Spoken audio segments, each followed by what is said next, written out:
नमस्कार, बहुत स्वागत है आपका टीएनपी न्यूज का खास कार्यक्रम हुंकार देख रहे हैं आप और मैं हूं आपके साथ कोमल शर्मा।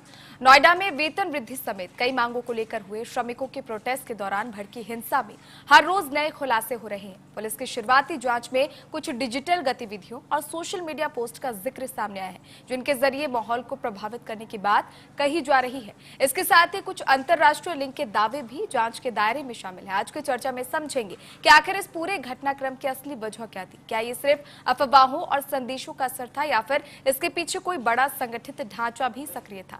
सभी सवालों पर विस्तार से चर्चा होगी, लेकिन आगे बढ़ने से पहले देखिए हमारी एक खास रिपोर्ट।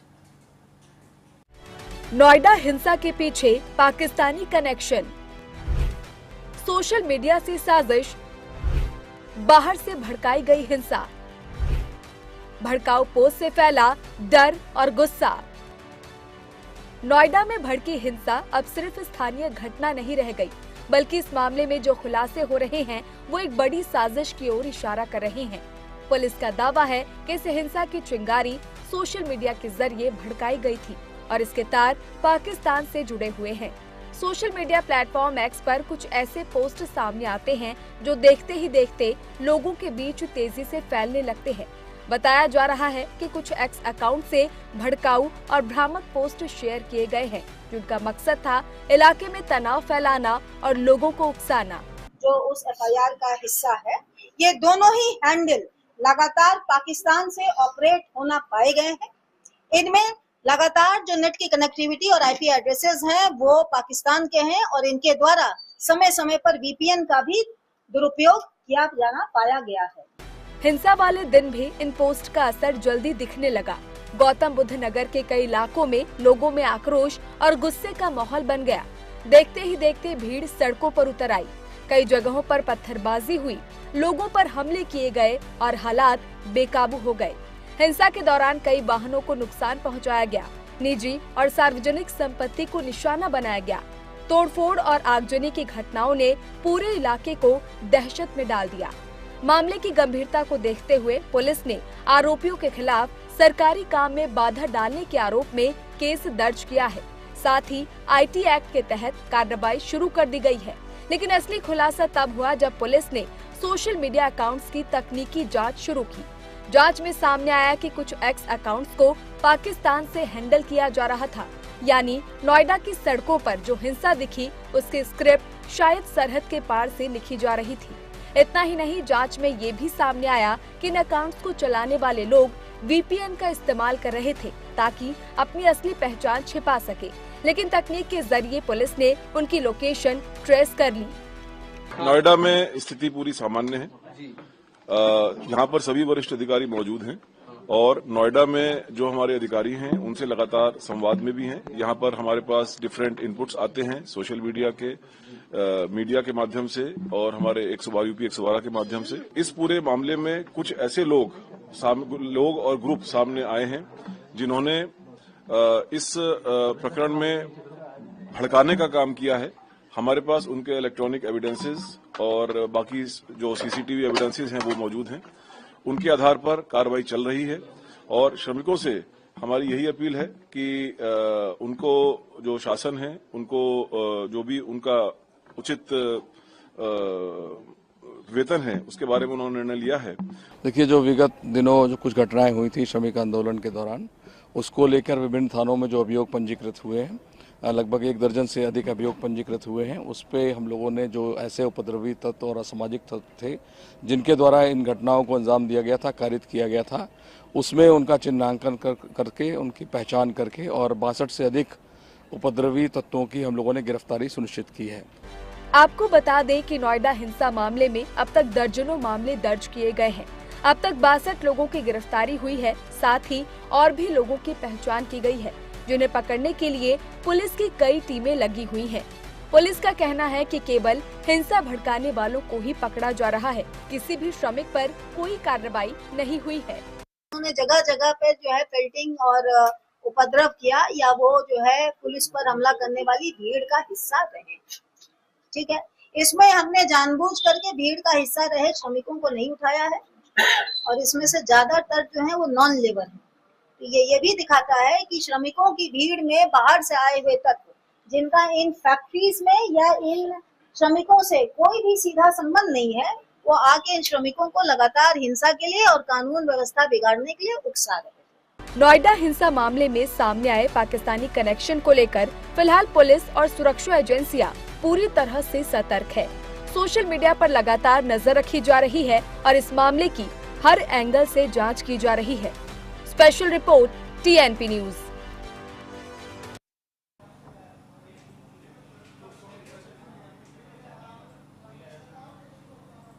और आज हुंकार में इसी मुद्दे पर विस्तार से चर्चा होगी, लेकिन शुरुआत करेंगे कुछ बड़े अहम सवालों के साथ। सबसे पहला सवाल, क्या नोएडा हिंसा के पीछे लंबे समय से पनप रहा सामाजिक आर्थिक तनाव जिम्मेदार है? ये सबसे बड़ा सवाल है। दूसरा बड़ा सवाल जो आज की चर्चा में बना रहेगा वो यही है कि क्या नोएडा में भड़के हिंसा की कहानी पाकिस्तान से लिखी गई थी? यानी जिस तरह के पाकिस्तानी कनेक्शन की बात सामने आ रही है, इसको लेकर भी आज विस्तार से चर्चा करेंगे। तीसरा और बड़ा सवाल, ऐसी घटनाओं को यानी ऐसी हिंसक घटनाओं को दोबारा होने से कैसे रोका जाए, ये बड़ा सवाल है। और इन्हीं सवालों के साथ चर्चा की शुरुआत करेंगे। मेरे साथ कुछ खास मेहमान इस चर्चा में जुड़ चुके हैं। हमारे साथ वेद भूषण जी जुड़े हुए हैं, पूर्व ACP हैं। वेद भूषण जी, बहुत स्वागत है सर आपका TNP न्यूज पर। हमारे साथ अनुराग सिंह जी जुड़े हुए हैं, वरिष्ठ अधिवक्ता है। अनुराग जी, बहुत स्वागत है आपका TNP न्यूज पर। और साथ ही हमारे साथ विजय दुबे जी जुड़े हुए हैं, वरिष्ठ पत्रकार है। विजय जी, बहुत स्वागत है आपका TNP न्यूज पर। वेद भूषण जी, सर आपसे सबसे पहले समझना चाहूंगी, ये जो हिंसक घटना हुई है नोएडा में, जिस तरह के जो भी चीजें सामने आई, अब इस पूरे मामले में जो है पाकिस्तानी कनेक्शन सामने आ रहा है, इस पूरे घटनाक्रम को कैसे देख रहे हैं आप? देखिए कोमल, शुरू में जब ये दंगे हंगामा फैक्ट्री में तोड़फोड़ टेलीविजन पर सोशल मीडिया पर दिखाई गई, तो प्रारंभिक तौर पर यह लग रहा था कि ये कोई लेबर का अनरेस्ट है, उनकी तनख्वाह, उनके वेजेस, उनकी छुट्टियों को लेकर है। परंतु जैसे जैसे इन्वेस्टिगेशन आगे बढ़ रही है, ये तमाम चीजें निकल कर आ रही हैं कि इसमें ये एक सुनियोजित एक षड्यंत्र था सिस्टम को खराब करने के लिए, लॉ एंड ऑर्डर को खराब करने के लिए। तमाम जो व्हाट्सएप ग्रुप बनाए गए, VPN के थ्रू तमाम जो इस्तेमाल किया गया, एक डार्क वेब का इस्तेमाल किया गया, तमाम व्हाट्सएप ग्रुप को बताया गया कि किस समय पर दंगा फसाद करना है। अभी आपने राजीव मिश्रा जो जॉइंट कमिश्नर साहब हैं, DG साहब हैं, मैडम चौहान जो कमिश्नर है, उनके तमाम की आपने वीडियोस दिखाए। तमाम चीजें अब क्लियर हो रही हैं। शुरू में इनिशियली 350 लोगों को बताया गया, लगभग डिटेन किया गया था, गिरफ्तार नहीं डिटेन किया गया था, क्योंकि वो प्रारंभिक तौर पर एक जांच का सब्जेक्ट थे, क्योंकि उनकी तमाम वीडियोस पिक्चर सामने आ रही थी। परंतु अल्टीमेटली विभिन्न थानों के अंदर मुकदमे दर्ज किए गए। मिश्रा साहब ने बताया कि लगभग 12 थानों में FIR दर्ज की गई है। 13 FIR अब तक इस मामले में हुई हैं और लगभग 62 गिरफ्तारियां हो चुकी हैं। और इसका असर ये हुआ कि जो साथ में लगा हुआ स्टेट था हरियाणा, वहां पर भी फरीदाबाद और गुड़गांव जो इंडस्ट्रियल उनके हब्स हैं, वहां पर भी इस तरह की कार्रवाई हुई। और सबसे चौंकाने वाली बात यह रही कि जो इसमें जो मेन एक्यूज थे, रूपेश रॉय, आदित्य आनंद, मनीषा चौहान, ना तो वो यहाँ के रहने वाले हैं, ना कोई लेबर है। तो कहीं ना कहीं बड़े आंदोलन की एक तैयारी थी। जिस तरह आपने देखा कि जब किसान आंदोलन हुआ था, पाकिस्तान से बहुत बड़ी तादाद में हैंडलर बैठे हुए थे।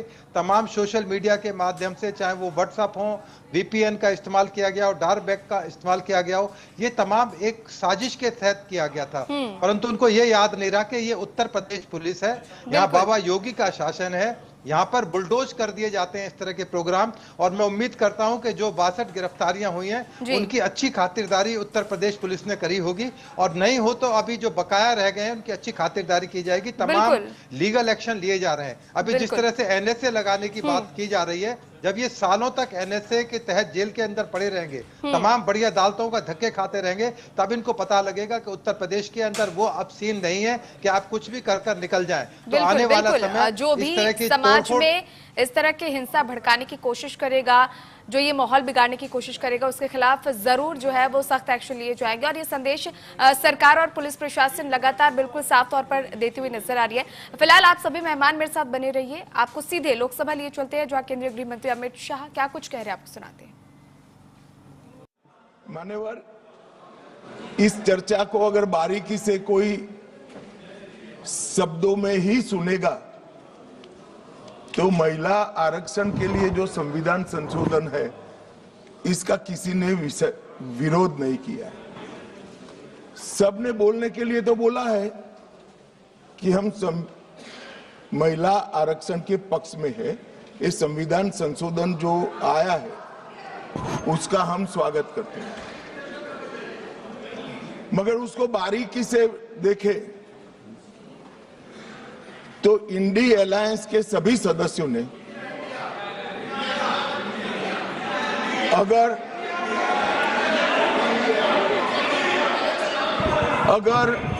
मगर किंतु परंतु इसका उपयोग कर स्पष्ट रूप से महिला आरक्षण का विरोध किया है।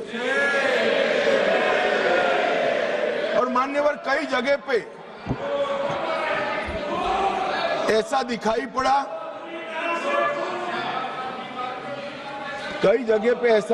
पड़ा, कि विरोध हमारे दृष्टिकोण की जगह हमारे इंप्लीमेंटेशन के तरीके पर है। परंतु मैं इस सदन के माध्यम से देश की जनता के सामने स्पष्ट करना चाहता हूं कि ये जो विरोध है वो इंप्लीमेंटेशन का नहीं है, ये विरोध केवल और केवल महिला आरक्षण का ही विरोध किया। और मान्यवर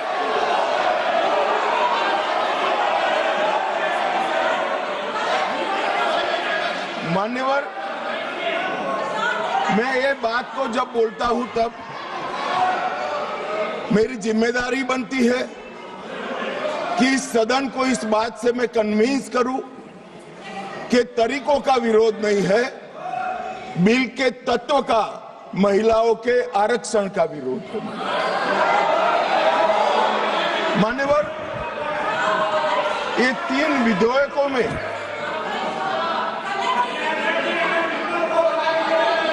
अरे धैर्य रखो भैया, धैर्य रखो, अखिलेश जी समझाओ जरा। मान्यवर, ये 3 बिलों में इसका उद्देश्य मैं स्पष्ट करना चाहता हूं। पहला उद्देश्य है सरकार का और हमारे नेता नरेंद्र मोदी जी का कि महिला सशक्तिकरण करने वाले इस संविधान सुधार को समयबद्ध तरीके से लागू कर 29 का चुनाव महिला आरक्षण के साथ कराया जाए। इसका दूसरा उद्देश्य है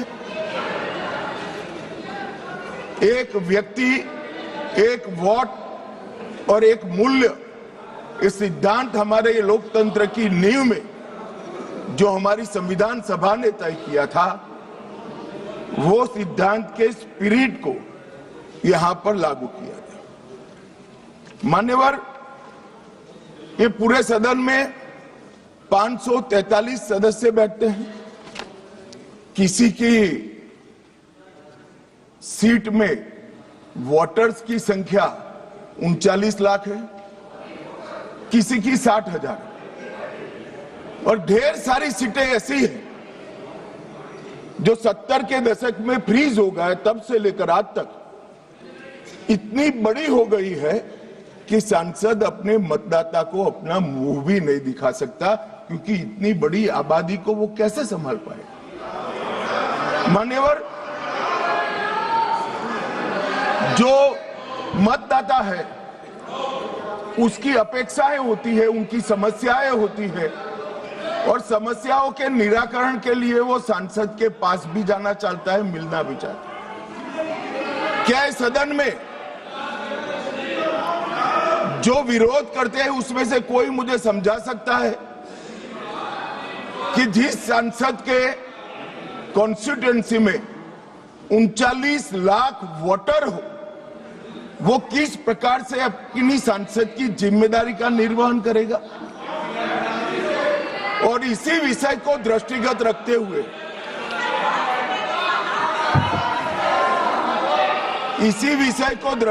रखते हुए हमारे संविधान में समय समय पर परिसीमन का प्रावधान किया गया है, और परिसीमन के प्रावधान से ही एससी और एसटी जो जिसकी संख्या बढ़ती है उसकी सीटें भी बढ़ने का प्रावधान है। तो एक प्रकार से जो परिसीमन का विरोध कर रहे हैं वो एससी और एसटी सीटों की बढ़ोतरी का विरोध कर रहा है, वो ध्यान में रखें। मान्यवर, संतुलित, समावेशी और व्यवहारिक लोकतांत्रिक ढांचा ये तैयार करना, इसकी जिम्मेदारी संविधान ने सरकार जो अधिकार में होती है उसको दी है। तो अभी ये जिम्मेदारी नरेंद्र मोदी जी की सरकार को दी गई है।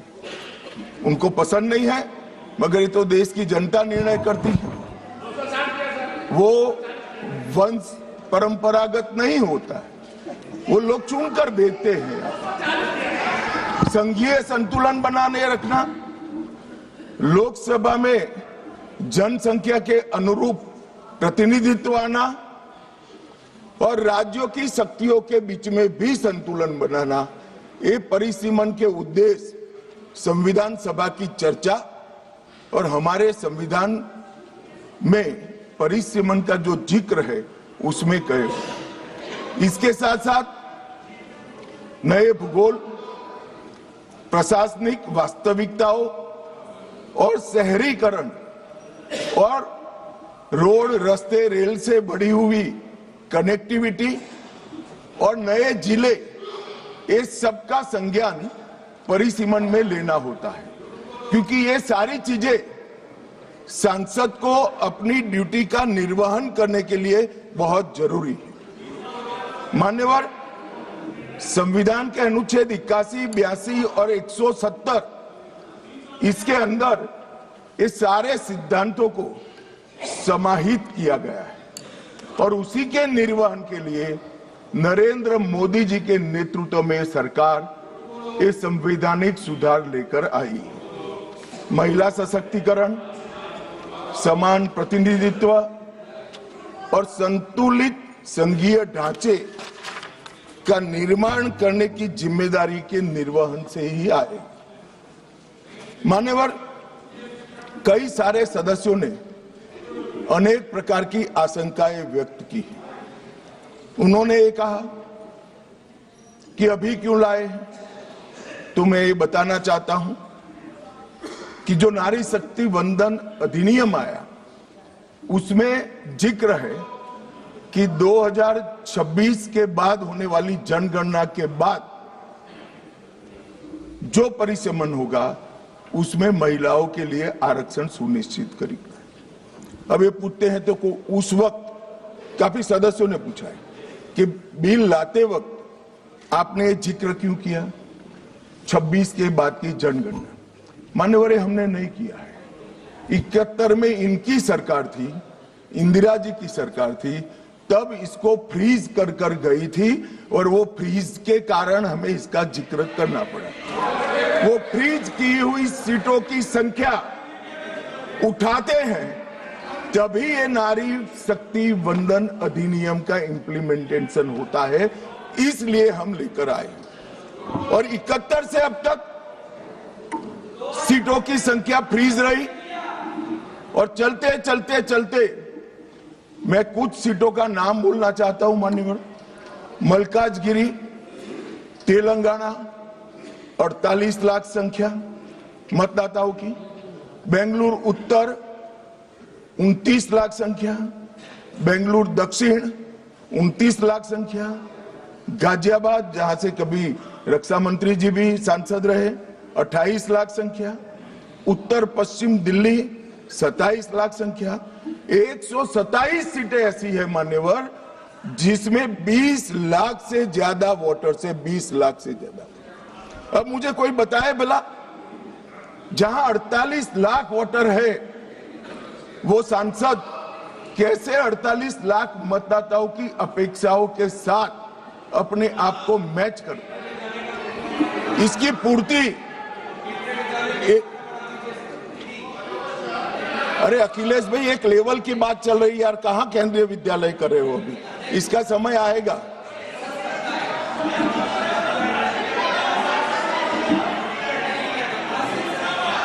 मान्यवर इनकी बात कहने दो तो जरा स्तर मालूम पड़े। अध्यक्ष महोदय, जो आंकड़े बता रहे हैं माननीय मंत्री जी, हम केवल ये जानना चाहते हैं किस सेंसस के आधार पर ये जो आंकड़े बता रहे हैं, क्योंकि जो गाजियाबाद का आंकड़ा बताया जा रहा है वो बहुत कम बताया जा रहा है। आज की परिस्थिति में हो सकता है वो दुगना हो। मैं यही कह रहा हूं, ये पुराना है, मैं यही कह रहा हूं, अगर डिलिमिटेशन करने दोगे तो नया आ जाएगा और एक की जगह दो सीटें बन जाएगी। मान्यवर, उनको ये भी पता नहीं है कि वो अपने स्टैंड के पक्ष में आर्ग्यूमेंट दे रहे हैं या विपक्ष में दे रहे हैं।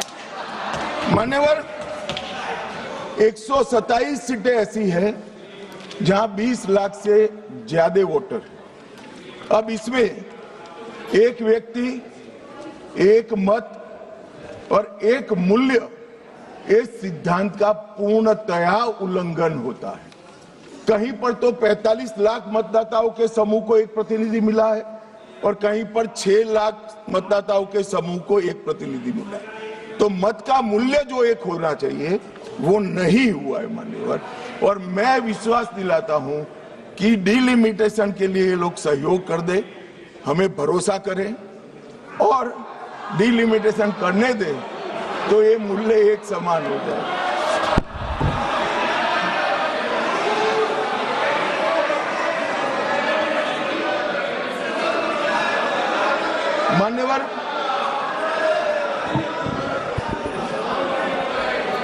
मान्यवर, मैं इसके इतिहास में भी जाना चाहता हूं। सबसे पहले 1972 में तत्कालीन प्रधानमंत्री इंदिरा गांधी जी की सरकार ने परिसीमन विधेयक लाकर सीटों को 525 से बढ़ाकर 545 की और फिर इसको फ्रीज कर दिया।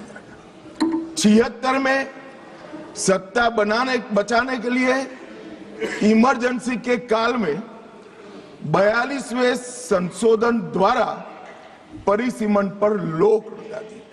अब इंदिरा जी तो प्रधानमंत्री थी, कानून लाकर रोक लगाई परिसीमन पर। और ये देखिए साहब कितने शक्तिशाली है, विपक्ष में बैठकर परिसीमन पर रोक लगाना चाहते हैं। मगर उस वक्त भी कांग्रेस पार्टी ने ही परिसीमन से देश की जनता को वंचित रखा था और आज भी कांग्रेस पार्टी ही परिसीमन से वंचित रख रही है। मान्यवर,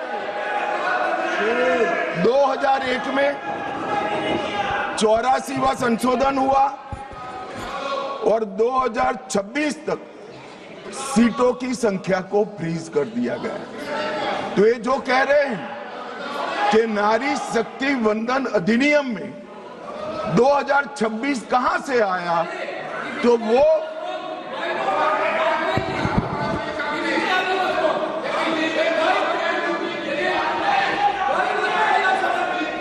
बताता हूं। एक सेकंड। मान्यवर, ये कह रहे हैं वाजपेयी जी थे, वाजपेयी जी बड़े विद्वान पुरुष थे, ये इनको जानते थे, तो इन्होंने प्रयास ही नहीं किया, बेचारे ने आगे बढ़ा दिया इंदिरा जी का। मगर हम तो समझते थे कि आप हमें सपोर्ट करोगे, तो हम तो बिल लेकर आ गए, अब आप गिराना चाहते हो भाई। तो वाजपेयी जी ये बात की कल्पना कर सकते थे। कांग्रेस पार्टी को हम लोगों से वाजपेयी जी बहुत अच्छे से जानते थे, क्योंकि 19 महीना जेल में रहे थे मान्यवर, वो बहुत अच्छे से पहचानते थे। और 84वां संशोधन इसने 26 तक फ्रीज कर दिया और 50 वर्षों तक 1976 से लेकर 2026 तक क्या रिकॉर्ड से हटाना है? प्लीज अध्यक्ष जी, प्लीज, अरे बैठ जाओ, मैं बता देता हूं। तय करने दो, आप मत करें, प्लीज बैठिए। मैं इनकी इज्जत करते हैं, इसका सम्मान करता हूं माननीय अध्यक्ष जी। अभी से लेकर अंत तक अगर फ्लो के कारण कोई असंसदीय शब्द निकल जाता है तो आप स्वयं इसको हटा देना, इनको बोलने का मौका मत देना। मान्यवर, 50 वर्षों तक 1976 से लेकर 2026 तक देश की जनता को जनसंख्या के अनुपात में प्रतिनिधित्व नहीं मिला। 26 में ये सीमा समाप्त हो।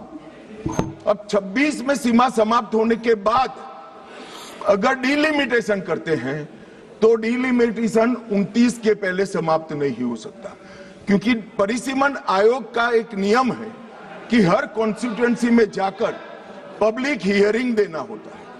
तो 543 कॉन्स्टिट्यूएंसी का पब्लिक हियरिंग 26 के मध्य से लेकर 29 तक हो नहीं सकता और 27 तक जनगणना के आंकड़े नहीं आ सकते।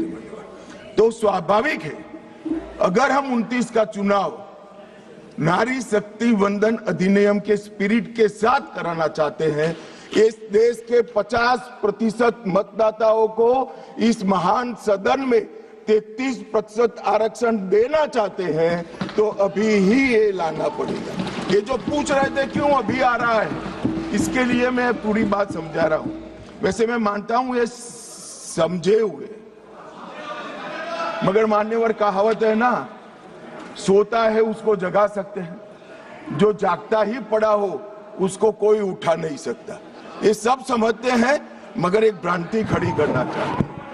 मान्यवर, 76 में इस देश की आबादी थी 54.79 करोड़ और आज 140 करोड़।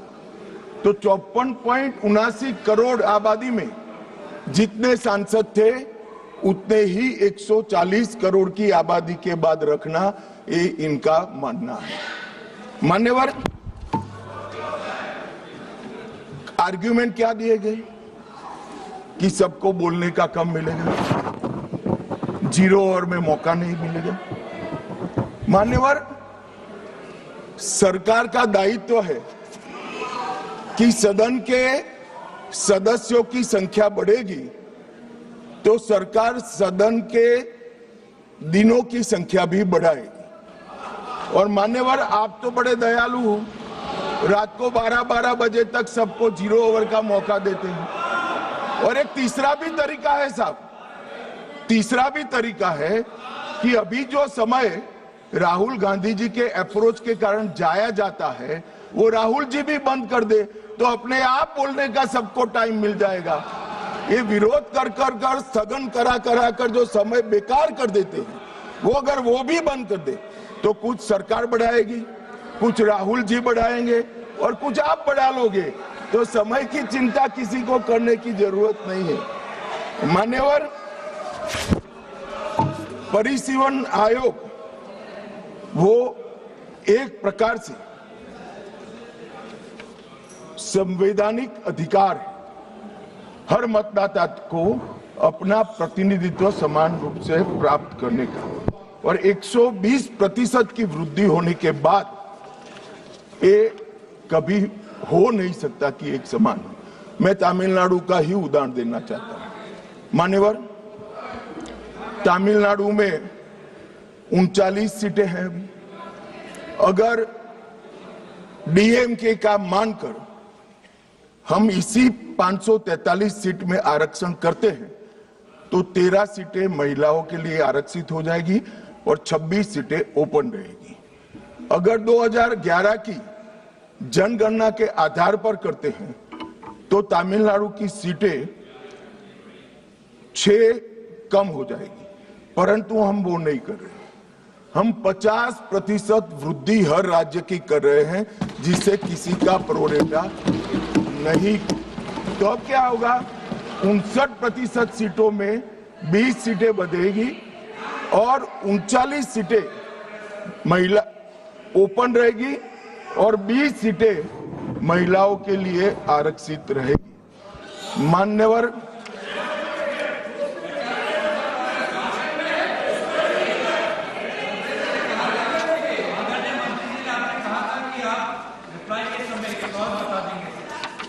अभी कहां समाप्त हुआ है भाई, आप भी राहुल जी की तरह मेरे बोलने का क्रम आप तय करो। नहीं तो कोई आपत्ति नहीं है, मैं दूंगा ना, इससे भी अच्छी दरखास्त दूंगा, चिंता मत करो। और मान्यवर, कुछ सदस्यों ने सवाल उठाया कि जनगणना क्यों समय पर नहीं हुई। मान्यवर, सबको मालूम है कि 21 में जनगणना होनी थी और 21 में इस सदी की सबसे बड़ी महामारी आई, कोविड का संकट आया और कोविड के संकट के कारण जनगणना संभव नहीं हो पाई। कोविड का संकट समाप्त होने के बाद देश को काफी समय लगा इसमें से उभरने में, और जब 24 में जनगणना की शुरुआत हुई तब कुछ दलों ने उचित ही मांग करी कि भाई जाति के आधार पर जनगणना करनी चाहिए। सरकार ने अनेक दलों के साथ चर्चा की, अनेक जाति समूहों के साथ चर्चा की, कई सारे सामाजिक ग्रुपों के साथ चर्चा की, कुछ सरकारों से भी चर्चा करी, राज्य सरकारों से, और बाद में निर्णय करा 25 में कि हम जाति जनगणना कराएंगे। मान्यवर, और ये निर्णय होने के बाद अब जो जनगणना हो रही है उसमें जब व्यक्तियों की गणना होगी तब जाति का कॉलम आने वाला है और जाति की गणना भी होगी, ये सुनिश्चित है।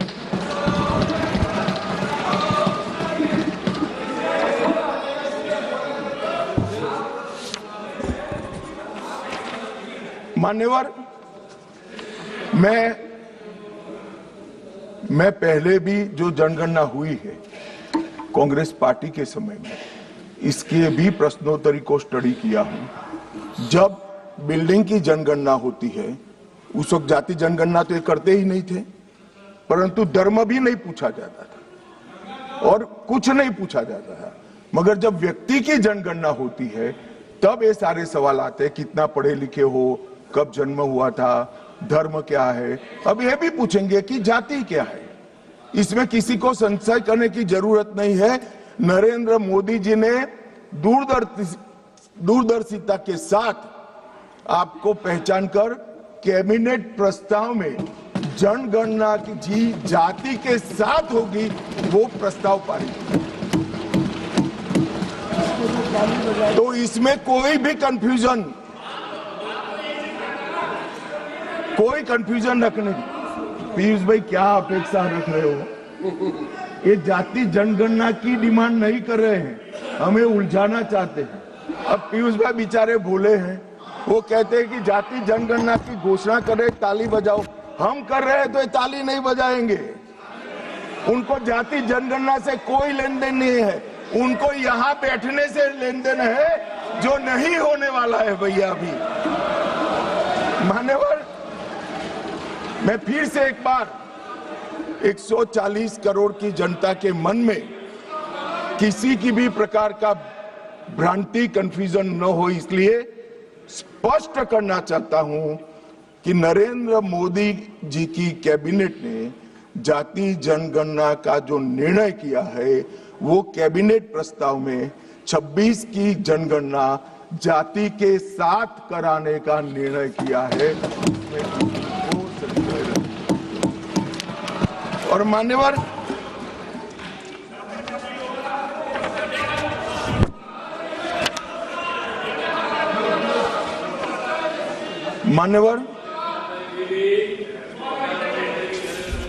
अब ये बिल जब से आया है तब से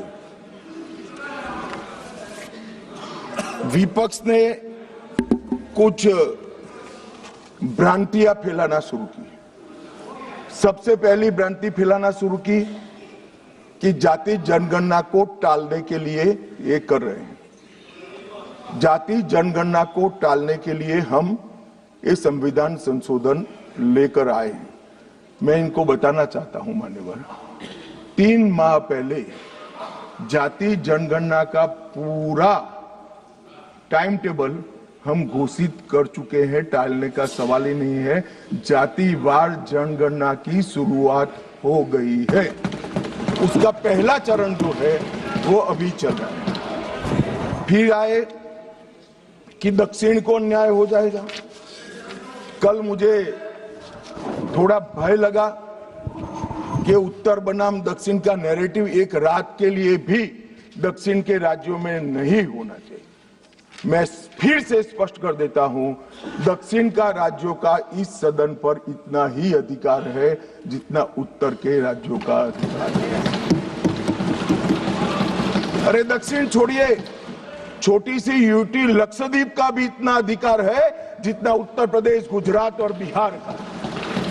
ये देश को इस तरह के नैरेटिव से, उत्तर दक्षिण के नैरेटिव से टुकड़े टुकड़े नहीं करना चाहिए। माननीय, इससे ऊपर उठना चाहिए। ये क्या कहना चाहते हैं कि ये सदन में जो व्यक्ति बैठता है वो ये सोचता है कि किस राज्य से मैं आ रहा हूं। मान्यवर, हम शपथ लेते हैं तो मन से लेते हैं। जो संविधान हाथ में लेकर शपथ लिए हैं वो उत्तर दक्षिण का भेद कराना चाहते हैं, हम नहीं होने देंगे। मान्यवर, जो भी सदस्य यहाँ शपथ लेता है वो भारत को अक्षुण्ण रखने की शपथ रहता है, पूरे भारत के कल्याण की शपथ लेता है। वो अपनी कॉन्स्टिट्यूएंसी, अपना राज्य, अपना धर्म, अपनी जाति की शपथ नहीं लेता है। और ये क्या नैरेटिव फैलाया, और ये मानते हैं कि ये नैरेटिव से हमारी पॉपुलैरिटी हो जाएगी, बाल सफेद हो जाएंगे, या नहीं बैठ पाओगे। नहीं हो पाएगा। देश के अंदर विभाजन कर कर कोई सत्ता प्राप्त नहीं कर सकता।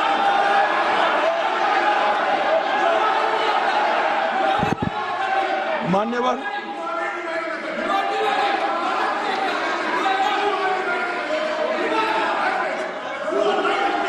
बैठ जाओ। गुस्सा क्यों खा रहे हो?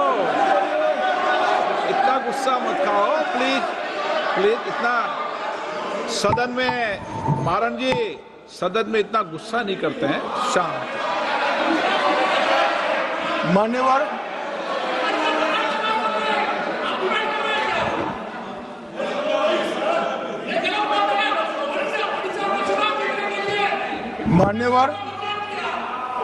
मान्यवर, जोर से बोलने से, बोलना है आपको, मैं बैठ जाता हूं, बोलो चलो। नहीं, उनको बोलने दीजिए ना, प्लीज। नो नो,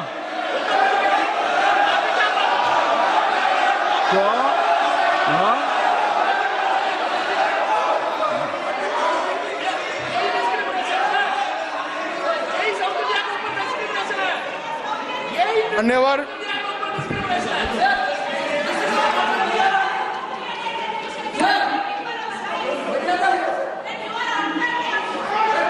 मान्यवर, मान्यवर,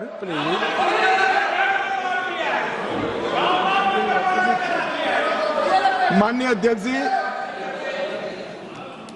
झूठ को जोर से बोलने से सच नहीं होता, सच सच होता। मैं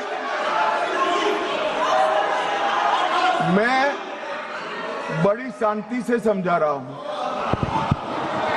कि एक परिसीमन आयोग और संवैधानिक सुधार के लिए ये नैरेटिव फैलाया जा रहा है। आज भी सभी लोग बोले हैं कि इससे दक्षिण के राज्यों का प्रतिनिधित्व की दृष्टि से नुकसान होगा। मैं ये बात कर रहा हूं, वो हकीकत नहीं है। अब जब मैं हकीकत नहीं है कहता हूं तो कल मैंने डिटेल बताया था, मगर फिर भी भाषण पढ़े जाते हैं फ्यूचर में। ये नैरेटिव तोड़ने के लिए जरूरी है कि मैं एक लाइन में समझाऊंगा। कर्नाटक, आंध्र प्रदेश, तेलंगाना, तमिलनाडु और केरला, 4-5 राज्यों का जो काल्पनिक एक दक्षिण उत्तर करा है, इसके 5 राज्य है, उसकी 543 सीटों में अभी स्ट्रेंथ है 129। अब ये 129 जो स्ट्रेंथ है 543 के प्रतिशत निकालते हैं तो 23.76% होती है। अब 50% वृद्धि कर जब ये पांचों राज्यों की सीटों का हम आवंटन करते हैं तो 129 से बढ़कर 195 होती है। 129 के बढ़कर सीटें 195 होगी, जिसका 816 में प्रतिशत भार निकालते हैं तो 23.87 आएगा। तो पहले 23.76 था और अब थोड़ा सा बढ़कर 23.87 होगा। इसलिए मैं कह रहा हूं किसी का नुकसान नहीं। मान्यवर, कुछ सदस्यों ने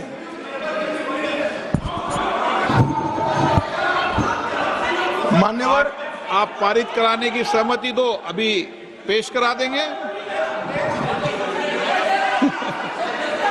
हाँ, 1 घंटा रुक जाएंगे। चलो माननीय गृह मंत्री बता दो इनको, 1 घंटा रुक जाएंगे। कहीं तैयार है? 50% का बिल 1 घंटा रुक जाएंगे। पेश तैयार हो तो कर दें इनको। 1 सेकंड बैठ जाओ। बैठो। ये राजा जी एक मिनट मुझे सुनो। बता दो इनको। अगर इस बिल का विरोध करने का कारण 50% लिखित में चाहिए तो 1 घंटा सदन बंद कर दिए। मैं ऑफिशियल अमेंडमेंट लेकर आता हूं मान्यवर, मगर बिल पारित करने का वो वादा करिए। अब वेणुगोपाल जी बताए क्या बिल पारित करेंगे? चलिए, सहमत हो? सदन में बात कर लेते। सहमत हो? अभी अमेंडमेंट लाएंगे। चलो सर, शुरू करते आगे। Sir last minute. हाँ sir, last minute, yesterday onwards when the bill introduced itself, entire opposition demanding we want this to be in the legislation. Number 2, the constitutional protection of the delimitation to the states, number of the seats in the state should be protected. We are asking the Home Minister whether are you ready to deal in the delimitation process along with the women reservation, number 1. Number 2, if you are ready to include the number of seats in each state by legislation by 50%, these 2 things, are you ready? Sir, अब बैठ जाओ। हो गए भाई, तेरा नेता बोल लिया। मान्यवर, वेणुगोपाल जी ने 2 शार्प क्वेश्चन पूछे। अरे बैठ जाओ गोगोई साहब, 5 तारीख को काउंटिंग है यार, बैठ जाओ अभी। अरे 4 तारीख को काउंटिंग है, बैठ जाओ। मान्यवर साहब, मैं इनका जवाब देता हूं, इनको बिठा दीजिए थोड़ा माइक पे प्लीज।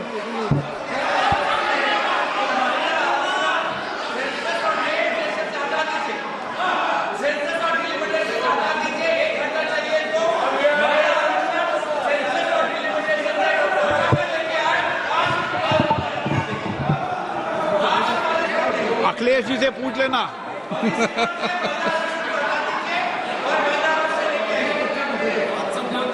मान्यवर, मुझे लगता है कि आपके नसीब में यश लिखा है। एक बिल पारित हो जाएगा शायद। मान्यवर, वेणुगोपाल जी ने 2 चीजें करी कि एक तो 50% आरक्षण और 50% सीटें बढ़ाई जाएगी, उसको बिल में शामिल करने के लिए ऑफिशियल अमेंडमेंट लाने के लिए तैयार हो। हाजी मैं तैयार हूं।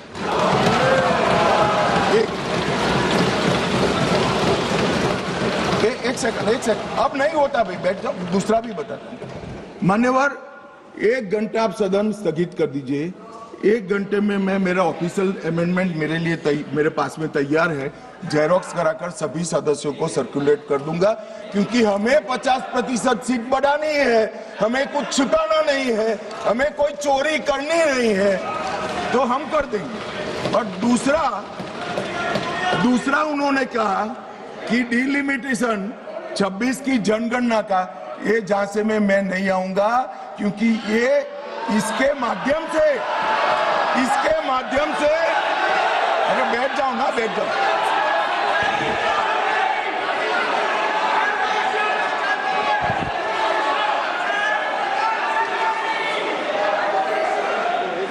क्या कई बार है ना, सदन में भी फैसले हो जाते हैं, इसलिए सदन में फैसला कर लो।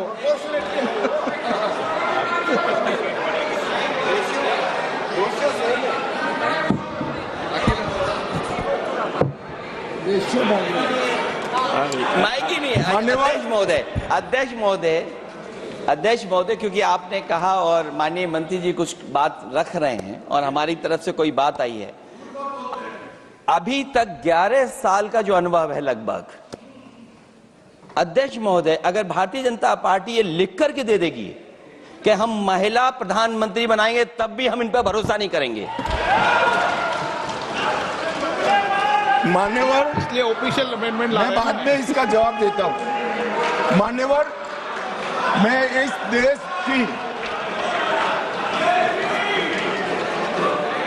देश की मातृशक्ति को कहना चाहता हूं कि राहुल गांधी जी की अनुपस्थिति में कांग्रेस पार्टी ने जो प्रस्ताव रखा है वो एक बहुत सुहाना जाल है महिला आरक्षण को फिर से एक बार 29 के पहले नहीं होने देंगे। इसलिए मान्यवर, ये जो कहते हैं कि हमारे राज्यों का समान भार होना चाहिए, मैं सहमत हूं। महिला आरक्षण 29 के पहले ही करना चाहिए, 29 के बाद ले जाने के लिए इनका षड्यंत्र सफल हम नहीं होने देंगे। मान्यवर, मैं समझ रहा हूं कि ये वोट नहीं देंगे तो महिला आरक्षण का बिल गिर जाएगा, मगर इस देश की महिलाएं देख रही है, उनके रास्ते का रोड़ा कौन है वो देख रहे हैं। मान्यवर,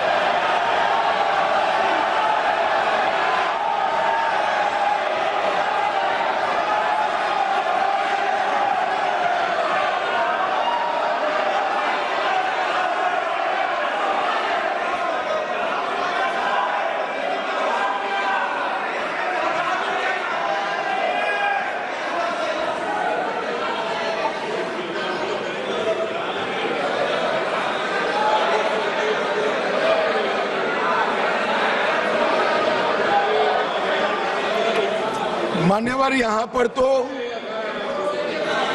शोर शराबा कर बच जाओगे, मगर माताओं बहनों का जो आक्रोश आपके खिलाफ है ना, जब मैदान में जाओगे तब मालूम पड़ेगा।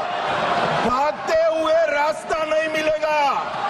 चुनाव में जब जाएंगे तब मालूम पड़ेगा, मातृशक्ति हिसाब मांगेगी।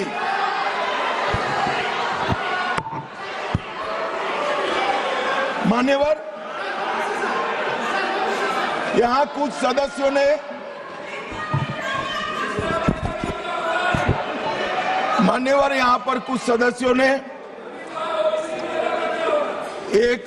मैं बताता हूं भाई साहब, मान्यवर, यहां पर कुछ सदस्यों ने दूसरी भ्रांति फैलाई कि मुस्लिम महिलाओं को भी आरक्षण मिले। अरे आता हूं भाई, आता हूं। पहले अखिलेश बैठे हैं तो पहले उनकी बात करूं ना, पहली बेंच पर बैठे देखो। मान्यवर,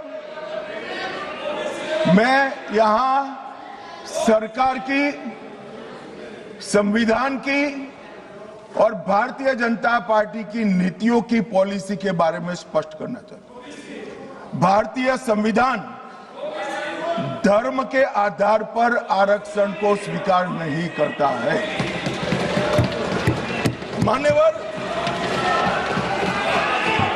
इसके दो कारण हैं। पप्पू सुन लिया ना, अब शांति रखो, ठंड रखो यार, चलो। मान्यवर, आरक्षण पाने की योग्यता पहला कारण है। आरक्षण पाने की योग्यता ऐसी नहीं होनी चाहिए जिसको कोई प्राप्त कर सके। ये संविधान की बात मैं कर रहा हूं। अगर आज कोई अन्य धर्म का व्यक्ति है जिसको आरक्षण मिलता है, यहां नहीं मिलता है, और अगर वो मुस्लिम बन जाता है तो उसको आरक्षण मिलेगा।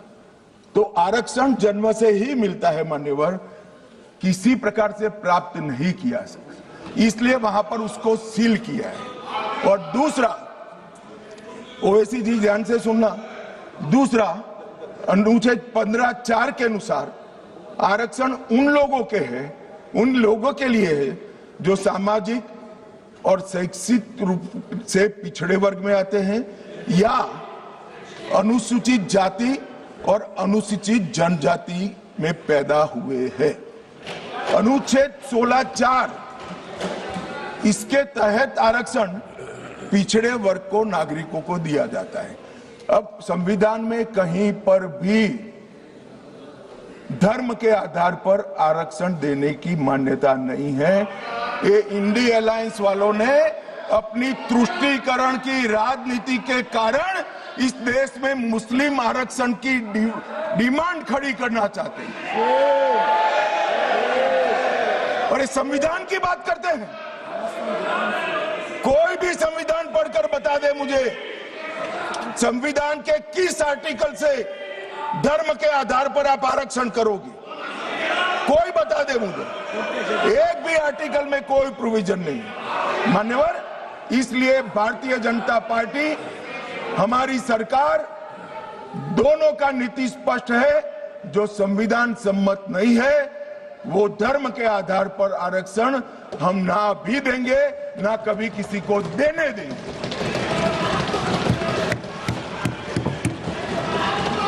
मान्यवर, अब मैं ओबीसी की बात करता हूं, सुनो ना, सीट बदल देनी पड़ेगी पप्पू जी।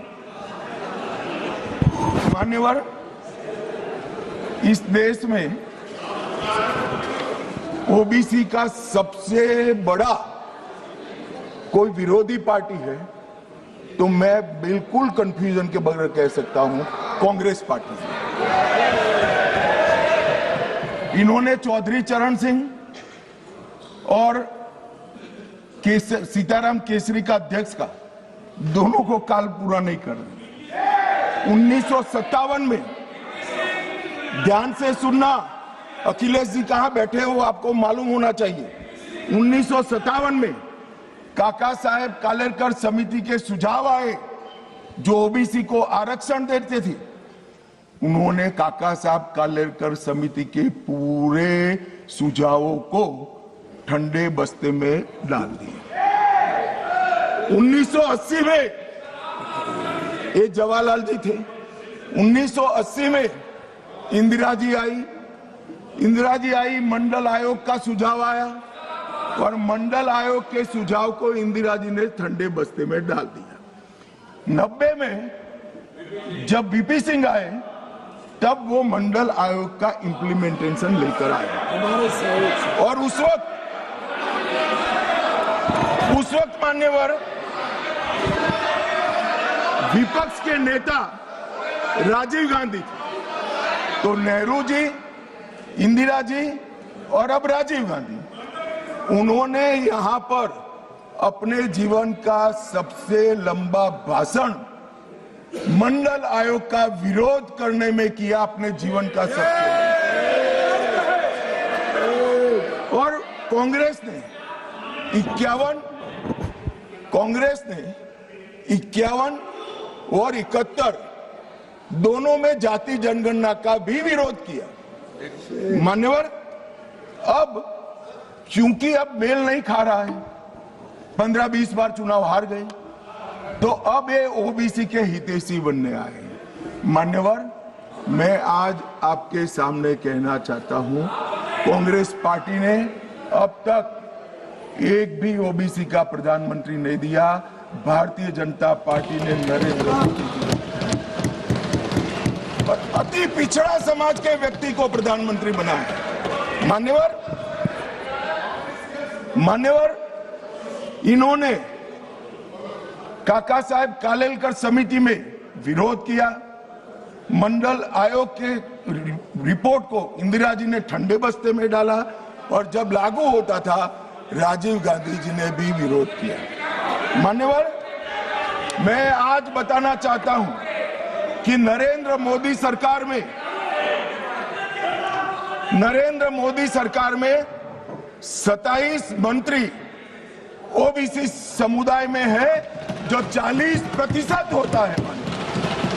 मान्यवर, नरेंद्र मोदी सरकार ने ओबीसी कमीशन को संवैधानिक मान्यता दी। नरेंद्र केंद्र मोदी सरकार ने ओबीसी की सूचियों को संशोधित करने का अधिकार राज्यों को देकर एम्पावरमेंट करा और 14 से 18 के बीच में 16 जातियों को ओबीसी जनजाति में क्या है। अरे मेरा हो जाने के बाद पूछिए ना। माननीय गृह मंत्री जी, माननीय गृह मंत्री जी, क्या कह रहे हैं? बाद में यू कैन आस्क लेटर।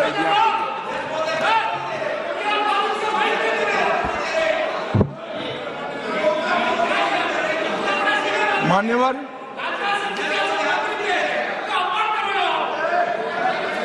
मान्यवर, और जाति जनगणना चल रही है। जाति जनगणना का रिपोर्ट भी जाति के साथ ही आएगा। इस पर सदन विचार करेगा और जब विचार करेगा जो सामूहिक मन बनेगा, भारतीय जनता पार्टी की सरकार इसके साथ आगे बढ़ेगी, इसमें किसी को संशय रखें। मान्यवर, उनके लिए चुनाव जीतना सर्वोपरि है, हमारे लिए राष्ट्र सर्वोपरि है और राष्ट्र की जनता सर्वोपरि। राष्ट्र की जनता का प्रतिनिधित्व और इसकी भागीदारी का हित सबसे जरूरी है और संविधान को लागू करने के लिए जवाबदेही, पारदर्शिता और समान अवसर और न्याय की रक्षा ये हमारे लिए बेहद जरूरी है। मान्यवर, इसलिए मैं इन लोगों को कहता हूं, कांग्रेस के मित्रों को विशेष कर कि सिर्फ भाषण में नारे लगाने से इस देश का पिछड़ा वर्ग आपको हितैषी नहीं मानेगा। 1947 से लेकर 2014 तक आप ओबीसी का विरोध करते रहे। जब ओबीसी के बगैर सत्ता नहीं मिलेगी इसका परिचय आ गया, प्रधानमंत्री भारतीय जनता पार्टी ने ओबीसी बनाया, तब आप ओबीसी की माला जप रहे हो। मान्यवर, ये दिखावटी प्रेम जो है वो इस देश का पिछड़ा भी जानता है और पूरे देश की जनता भी जानती है और आज से देश की महिला भी जानेगी कि हमारा अधिकार कांग्रेस पार्टी ने छीना।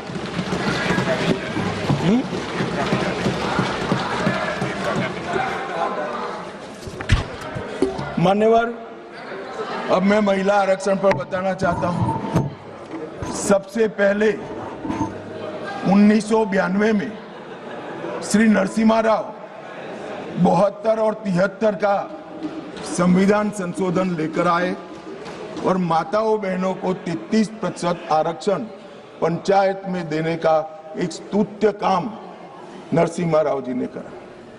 नरसिम्हा राव जी कांग्रेस के प्रधानमंत्री थे, मगर कांग्रेस ने कभी उनको स्वीकार नहीं किया कि वो हमारे प्रधानमंत्री।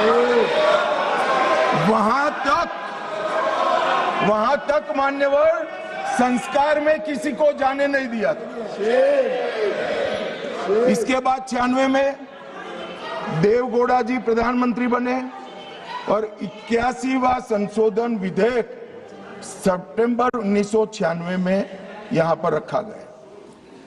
वहां कुछ पार्टियों ने विरोध किया, मैं कहना नहीं चाहता हूं, मगर सब उछल पड़ेंगे और एक कमेटी बनी, गीता मुखर्जी कमेटी। वो गीता मुखर्जी कमेटी को ये विधेयक दे दिया गया और जो आज उनकी दरखास्त है कि समिति को दे दो, और गीता मुखर्जी समिति की रिपोर्ट आई, तब तक 11वीं लोकसभा का विघटन हो गया और बिल लैप्स हो गया। फिर 98 में 84वां संशोधन आया। कुछ पार्टियों ने फिर से, पार्टियां बदली नहीं है, वही पार्टियां विरोध करती रही, वो विरोध किया। बिल को सदन में प्रस्तुत करने की जैसी स्थिति भी नहीं रही और 12वीं लोकसभा के विघटन पर वो बिल लैप्स हो गया। मान्यवर, 99 से 2003 में 85वां संविधान संशोधन विधेयक आया, फिर से उसी पार्टियों ने विरोध किया और बिल लैप्स हो गया। 8 से 14 में 108 का संविधान संशोधन विधेयक मनमोहन सिंह जी लेकर आए और राज्यसभा में प्रस्तुत किया। राज्यसभा में बिल पारित भी हुआ, मगर लोकसभा का दरवाजा कभी वो बिल ने देखा नहीं। और किसने विरोध किया? उसी लोगों ने विरोध किया।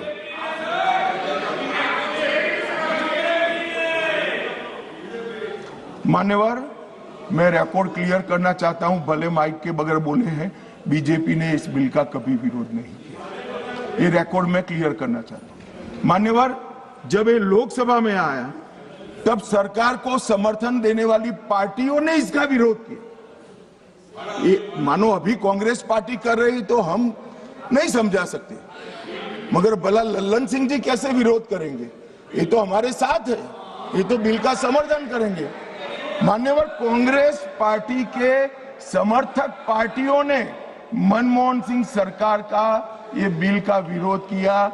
इसका स्पष्ट अर्थ है कि सरकार के इशारे पर सरकार के हिस्सा बनी हुई पार्टियों ने लोकसभा में ये बिल को पेश नहीं किया। और 2023 में मोदी जी जानबूझकर 2023 में विधेयक लाए। उनको मालूम था कि 24 में चुनाव है, कितनी भी मनसा हो कांग्रेस पार्टी विरोध नहीं कर पाएगी, तो कांग्रेस पार्टी के समर्थन से सर्वानुमत से यही सदन जब नवाब बना, सबसे पहला नारी शक्ति वंदन अधिनियम पारित हो और राज्यसभा में भी होगा।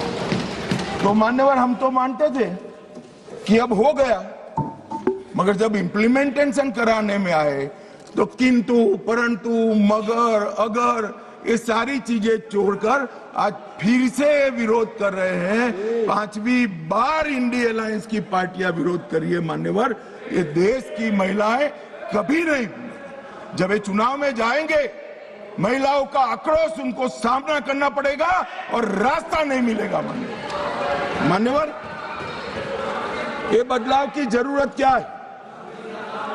पहली लोकसभा में 22 महिला सदस्य चुनकर आए, छठी में 19 आए, 8वीं में 44 आए, 14वीं में 51 आए, 17वीं में रिकॉर्ड 78 महिला सदस्य चुनकर आए और 18वीं में 75 महिला सदस्य चुनकर आए। मान्यवर, ये आंकड़े जो है वो हमारी माताओं बहनों की राजनीति में हिस्सेदारी लेने की उत्सुकता को प्रदर्शित करते हैं। यहाँ पर महिला सांसदों ने, आपने कई बार मौका भी दिया, आज भी दिया, बहुत अच्छा प्रदर्शन किया। बिल के विषय पर बोलकर, जो विषय पर चर्चा हो इस पर बोलकर बहुत अच्छा प्रदर्शन किया है। मान्यवर, हमने लेटर एंड स्पिरिट में ये महिला आरक्षण का, विमेन लेड डेवलपमेंट का हमने अनुसरण किया है। प्रधानमंत्री जी के पहले मंत्रिमंडल में 10 महिलाएं थी और ये कह रहे थे अखिलेश जी कि आपने सिर्फ एक ही मुख्यमंत्री दिया है।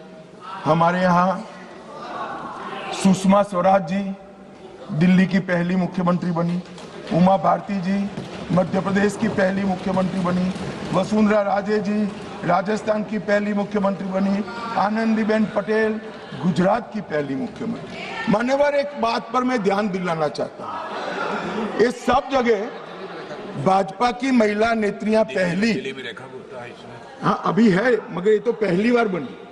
ये पहली बार बनी, इसका मतलब क्या है? 70 साल में कांग्रेस ने कभी उन राज्यों में महिला मुख्यमंत्री को जगह नहीं दी, इसलिए हमारा नंबर लगा है। और आज भी रेखा गुप्ता जी पहली मुख्यमंत्री नहीं है, तीसरी मुख्यमंत्री के। अरे मैं बोल रहा हूं भाई, पहली मुख्यमंत्री नहीं है ऐसा बोल रहा हूं। अरे सुनो भाई, पहली मुख्यमंत्री नहीं है ऐसा बोल रहा हूं, तीसरी मुख्यमंत्री है। और मान्यवर, हमने इस देश की पहली आदिवासी महिला को द्रौपदी मुर्मू से महामहिम द्रौपदी मुर्मू बनाने का। मान्यवर, हमने 3 दशकों से जो बिल चर्चा में आता था और नूरा कुश्ती वाले प्यार और अभाव से रिजेक्ट हो जाता था, हम इसको लेकर आए। मगर मुझे दुख है कि पहले भी जिस बिल को जिन्होंने पारित नहीं करने दिया, वो ही आज इसका किंतु परंतु अगर मगर से विरोध करने के लिए खड़े हो गए। मान्यवर, आज 14 लाख महिलाएं अब तक जनप्रतिनिधि के रूप में देश में पंचायत में काम कर चुकी है। मान्यवर,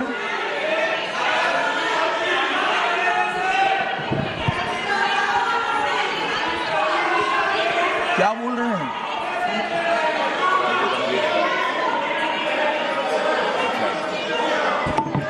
अरे ज्योतिमणि जी, मार्क कट जाएंगे। नरसिम्हा राव जी लाए थे, टिकट कट जाएगी। नरसिम्हा राव का नाम बोलोगी तो।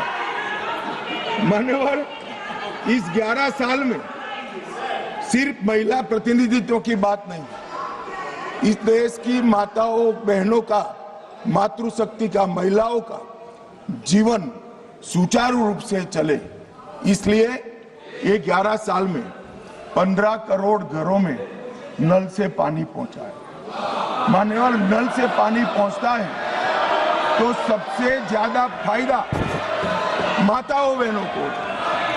10 करोड़ महिलाओं को उज्ज्वला दिया गया, 12 करोड़ शौचालय बनाए गए, 7 करोड़ 26 लाख सुरक्षित मातृत्व को दिया गया, 52 करोड़ पीएम मुद्रा योजना की महिला साहसिक बनाई गई, 4 करोड़ में से 75% माताओं बहनों को घर देने का काम नरेंद्र मोदी जी ने किया। और मान्यवर, जेंडर बजटिंग में 97,000 करोड़ का बजट था, नरसिम्हा राव जी ने, निर्मला जी 5 लाख करोड़ का बजट इस देश की महिलाओं के लिए। मान्यवर, हमारे लिए ये कोई मायने नहीं रखता है कि महिलाओं को प्रस्थापित करने के लिए, उनका संबल बनाने, उनके प्रतिनिधित्व देने के लिए और विधायी संस्थाओं में उनकी हिस्सेदारी देने के लिए जिसका भी विरोध का सामना करना पड़े, हम करेंगे, लड़ेंगे और महिलाओं को आरक्षण देकर रहेंगे। मान्यवर, आज मुझे एक पत्रकार का फोन आया कि भाई कल की स्पष्टता के बाद विरोध का तो कोई कारण ही नहीं बनता है, क्यों विरोध करें? मैंने बोला भाई ये रॉन्ग नंबर है, आपको राहुल जी को पूछना चाहिए, मुझे क्यों पूछ रहे हो भाई? मगर उसने कहा आपको क्या लगता है? मैं कोई ऐसा नहीं है कि सब सिर्फ महिला आरक्षण विधेयक का विरोध हो रहा है। हमने 370 समाप्त की साहब, उन्होंने विरोध किया। राम मंदिर बनाया, विरोध किया। सीए लाए, विरोध किया। ट्रिपल तलाक समाप्त किया, विरोध किया। जीएसटी लाए, विरोध किया। आयुष्मान भारत बनाया, विरोध किया। नया संसद भवन बनाया, विरोध किया। मत्स्य पालन सहकारिता मंत्रालय बनाया, विरोध किया। सीडीएस बनाया, विरोध किया। 3 तलाक खत्म किया, विरोध किया। नक्सलवाद खत्म किया, विरोध किया।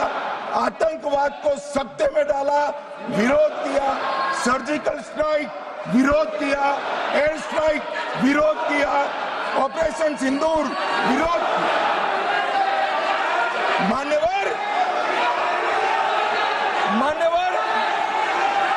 इन्होंने अच्छे बुरे सोचे बगैर नरेंद्र मोदी जी जो कर रहे हैं इसका विरोध करने का ठान लिया। मुझे तो था आज देश की माताओं बहनों के लिए मान्यवर, मुझे था देश की माताओं बहनों के लिए आरक्षण आ रहा है, ये विरोध आज नहीं होगा, मगर आज भी विरोध कर रहे हैं। मान्यवर, मैं बिल के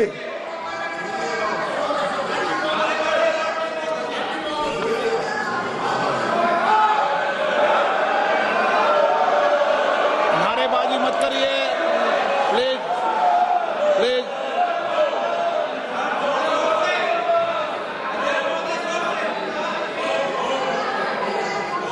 समझदारों को इशारे में कहा जाता है। मान्यवर,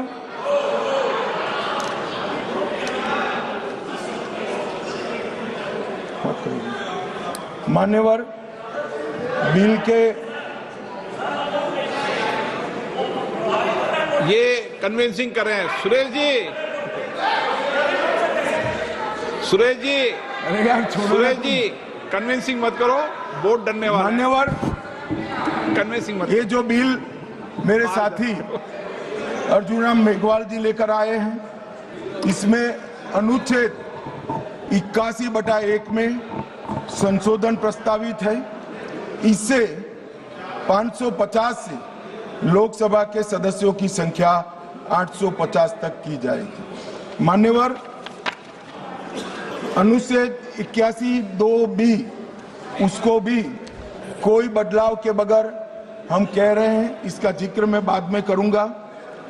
अनुच्छेद 81(3) में जनसंख्या को नवीन जनगणना के अनुसार परिभाषित करने का जो है, उसमें हम प्रोविजो क्लॉज लगाते हैं और इसको समाप्त करते हैं। इसके साथ 170A जो राज्य विधानसभाओं की न्यूनतम और अधिकतम सीटों को निर्धारित करता है, उसको जस का तस रखते हैं। 170(2) समानता के सिद्धांत राज्य विधानसभा निर्वाचन क्षेत्रों में जो है, इसके अंदर हम बदलाव करते हैं और ये सारे बदलावों का मूल उद्देश्य है कि 50% सीटें हर विधानमंडल और संसद में बढ़ाकर माताओं बहनों को 33% आरक्षण दिया जाएगा। मान्यवर, मैं अभी बताया कि 2023 में सर्वसम्मति से ये बिल पारित हुआ है, मगर आज किंतु परंतु अगर मगर से कांग्रेस पार्टी पीछे हो रही है। मान्यवर, इसके मुझे दो ही कारण दिख रहे हैं कि ये बिल नरेंद्र मोदी जी ला रहे हैं। अगर ये महिला आरक्षण होता है तो देश की माताओं बहनों में मोदी जी को यश मिलेगा। मान्यवर, मोदी जी ने बड़ा हृदय कर एडवर्टाइज देकर उनको यश देने का कह दिया, फिर भी ये नहीं मानते हैं। मान्यवर, उनको लगता है कि महिलाएं ज्यादा मोदी जी को वोट देती है, उनको क्यों भला रिजर्वेशन दे। तो मैं बताता हूं कि आप रोक नहीं। आज ये 23 में इस सदन में से देश की महिलाओं को जो वादा किया था 23 में 33% आरक्षण का, irrespective of party, irrespective of member, पूरे सदन ने वादा किया था, इससे पीछे हट रहे। मान्यवर, ये पहली बार नहीं हो रहा, ये साबानों में भी पीछे हट गए, ट्रिपल तलाक में भी पीछे हटे, और अब तक जितनी बार महिला आरक्षण आया वो पीछे हटे। मान्यवर, मैं अभी भी, हमारे नेता ने तो कहा कि भाई अंतरात्मा की आवाज से वोट करिए। ये अंतरात्मा की आवाज का नारा नरेंद्र मोदी जी का नहीं है, इंदिरा गांधी जी का है, मगर मोदी जी को थोड़ा समझ फेर हो गया। उस वक्त विरोध पक्ष में अटल जी, अडवाणी जी थे। यहाँ आत्मा ही नदारद है, अंतरात्मा कहां से लाना। मान्यवर, ये रूथलेस पॉलिटिक्स करते। महिलाओं को आरक्षण मिलेगा, इसका यश किसको मिलेगा, इसके लिए आप महिलाओं का आरक्षण लटका रहे हो। चुनाव में जहां जहां जाओगे, इस देश की महिलाओं का आक्रोश आपको सहन करना पड़ेगा। फेस करना पड़ेगा और रास्ता भी लेंगे। मान्यवर, मैं, आप इस सदन के कस्टोडियन हो, अभिभावक, मैं टीवी पर विपक्ष के नेता का भाषण सुन रहा था। आपकी जिम्मेदारी है कि ये सदन की गरिमा पूरे देश में और विश्व में बनी रहे। मान्यवर, ये जो भाषा है सदन की मर्यादा तोड़ने वाली, आप क्या भाषा उपयोग, कायर है, आप सरेंडर कर रहे हो, आप मुझसे डरते हो, अपशब्दों का प्रयोग होता है, असंसदीय शब्दों की भरमार लग जाती है, सदन में कोई आंख मारता है, कोई मुस्कुराकर बैठता है। मान्यवर, सदन के रास्ते पर चाय पकोड़े खाते हैं, सदन के रास्ते पर। किस प्रकार का विपक्ष के नेता का बिहेवियर है, किस प्रकार की भाषा है, क्या वो समझते हैं कि ये भाषा को देश नहीं सुन रहा है? ये भाषा को देश सुन रहा है। आपकी और आपकी पार्टी दोनों का परिचय देश को हो रहा है। मान्यवर, संवैधानिक संस्थाओं का अपमान करते हैं, फ्लाइंग किस कर देते हैं, धक्का मुक्की करते हैं, बाहर जाकर बयानबाजी करते हैं कि सरेंडर हो गए। स्पीकर को बार बार रोकना पड़ता है और सत्र छोड़कर विदेश चले जाते हैं। मान्यवर, मैं इतना जरूर कहता हूं कि ये भाषाओं में तीव्रता से भावनाएं व्यक्त नहीं होती है। सदन में बोलने की कला आपके बहुत सारे सीनियर लोग हैं, उनसे सीख ले, और सीनियर लोग ना हो तो प्रियंका जी ही है, उनसे थोड़ा सीख ले कि सदन में कैसे बोलना चाहिए। मान्यवर, ये कहते हैं ये क्रूर बिल है, महिलाओं को आरक्षण देने वाला बिल क्रूर बिल है, उत्तर और दक्षिण के बीच में भेदभाव कर रहे हो, दक्षिण का प्रतिनिधित्व कम हो जाएगा। इतना कल समझाने के बाद भी अगर ये स्टेटमेंट आता है मान्यवर, तो मैं मानता हूं ये जानबूझकर दिया गया स्टेटमेंट है। मान्यवर, मैं विपक्ष के नेता राहुल गांधी जी को, पूरी कांग्रेस पार्टी को और विपक्ष के उनमें को इस देश का परिचय कराना चाहता हूं कि हजारों साल पहले राम सेतु बनाने के लिए जिस गिलहरी ने योगदान दिया था, वो गिलहरी को भी आज अवध्य माना जाता है इस देश में। इतना उपकार याद करती है। और हजारों साल के बाद भी हवन में हड्डियां डालने वाली तारका को भी याद रखा जाए। आप महिलाओं को आरक्षण देने वाला एक पवित्र यज्ञ रूपी जो बिल है, इसमें विरोध की हड्डियां डाल रहे हैं। इस देश की महिलाएं आपको माफ नहीं करेंगी। आपका समय देने के लिए धन्यवाद।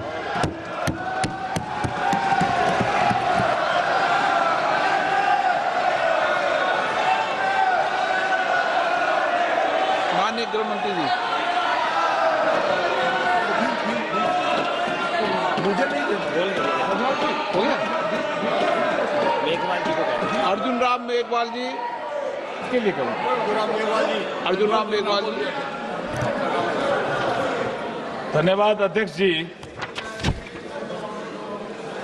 आपकी अनुमति से मैं प्रस्ताव करता हूं कि भारत के संविधान का और संशोधन करने वाले विधेयक, संविधान 131वां संशोधन विधेयक 2026 पर विचार किया जाए।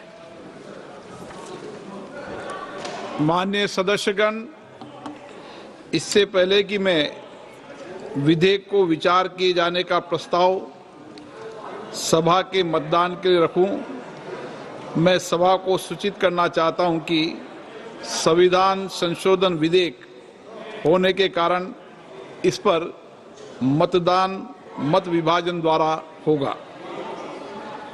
लॉबियां खाली कर दी जाए।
तो अब महिला आरक्षण बिल पर वोटिंग होगी।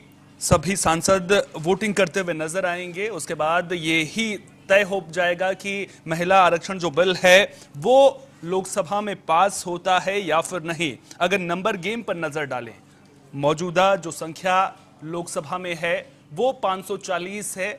अगर सभी उपस्थित रहते हैं तो बीजेपी को 360 वोट्स की जरूरत यहां पर पड़ेगी।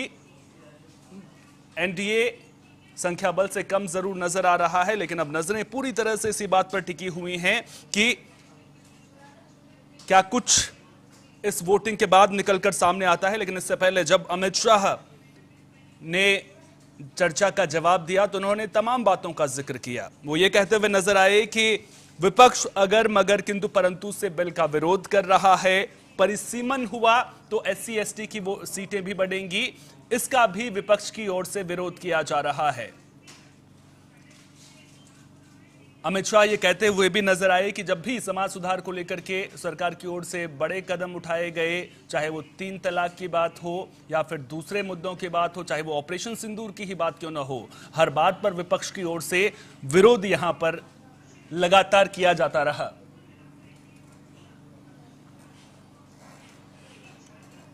तो गृह मंत्री अमित शाह ने महिला आरक्षण बिल से जुड़े संशोधन बिलों पर लोकसभा में जवाब दिया था और ये वो कहते हुए नजर आए कि विपक्ष वोट नहीं देगा तो बिल गिर जाएगा। देश की महिलाएं ये भी देख रही हैं कि उनकी राह में रोड़ा कौन बन रहा है। कुल मिलाकर देखा जाए तो प्रधानमंत्री नरेंद्र मोदी भी वोटिंग से तुरंत पहले लोकसभा में पहुंचे। वो भी अपना वोट डालते हुए यहां पर नजर आएंगे। और कुल मिलाकर अगर नंबर गेम की बात की जाए तो फिलहाल एनडीए के पास संख्या बल जरूर कम नजर आ रहा है, लेकिन कई तरह के सवाल भी जरूर खड़े होते हुए नजर आ रहे हैं कि जब पश्चिम बंगाल में चुनाव होने हैं, विपक्ष के द्वारा सवाल उठाया गया कि जब पश्चिम बंगाल में चुनाव होने हैं उससे ऐन पहले 3 दिन का विशेष सत्र क्यों बुलाया गया? क्या पश्चिम बंगाल में चुनाव से पहले शिगुफा देने की कोशिश सत्ता पक्ष की ओर से संसद के जरिए की गई थी ताकि एक मैसेज जाए कि महिला आरक्षण बिल के जरिए महिला सशक्तिकरण की दिशा में सरकार काम करते हुए नजर आ रही है। लेकिन दूसरी तरफ परिसीमन को लेकर के भी विपक्ष की ओर से सवाल उठाए गए। अमित शाह के संबोधन के दौरान ही केसी वेणुगोपाल के द्वारा एक बात भी सामने रखी गई थी। उनके द्वारा ये कहा गया था कि 50% सीटें बढ़ाने का जो संशोधन है वो किया जाए और परिसीमन बिल को छोड़ दिया जाए। तो अमित शाह उस पर यह जवाब देते हुए जरूर नजर आए कि 50% सीटों का जो अमेंडमेंट है उसको तो हम स्वीकार कर लेंगे, हमें 1 घंटे का वक्त दे दीजिए। लेकिन दूसरी तरफ जब परिसीमन को लेकर के मतदान की प्रक्रिया के बारे में बताएंगे।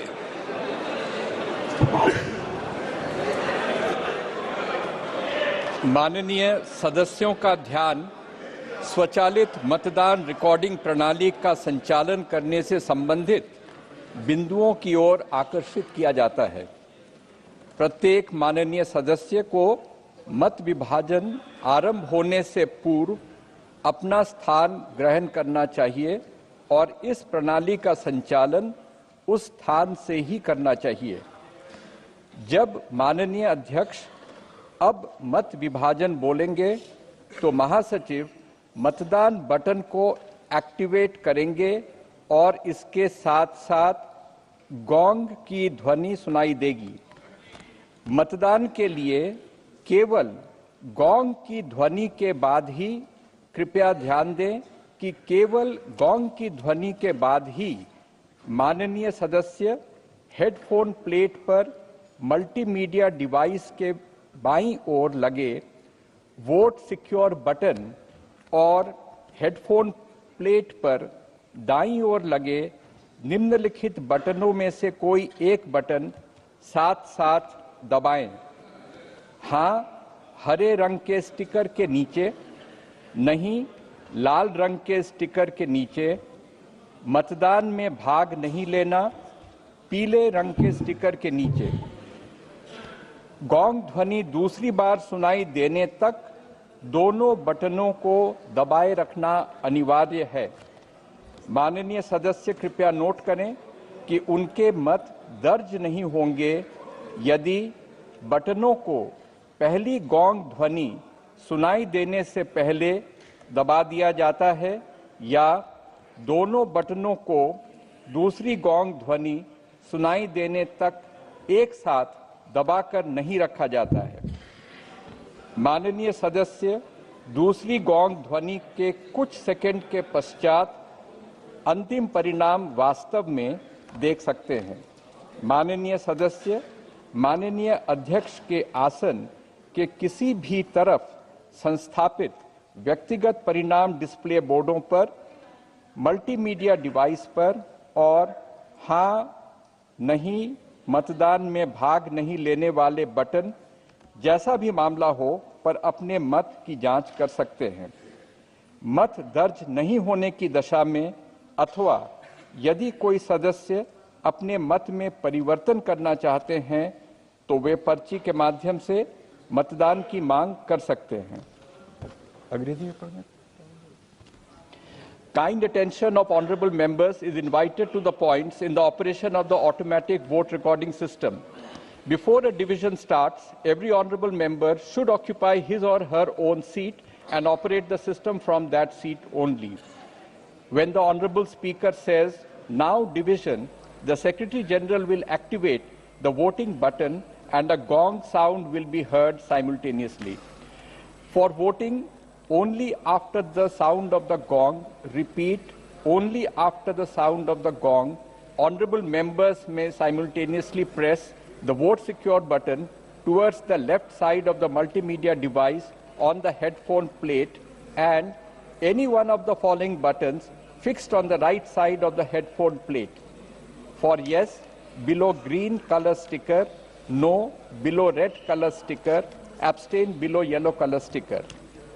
It is essential to keep both the buttons pressed till another gong is heard.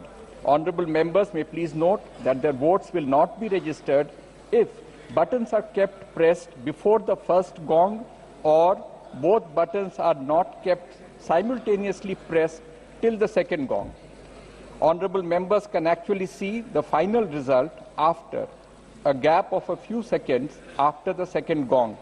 Honorable members can check their vote on individual result display boards installed on either side of Honorable Speaker's chair, the multimedia device, and also on the yes, no, abstain button as the case may be. In case vote is not registered or if any member wishes to change their vote, they may call for voting through slips.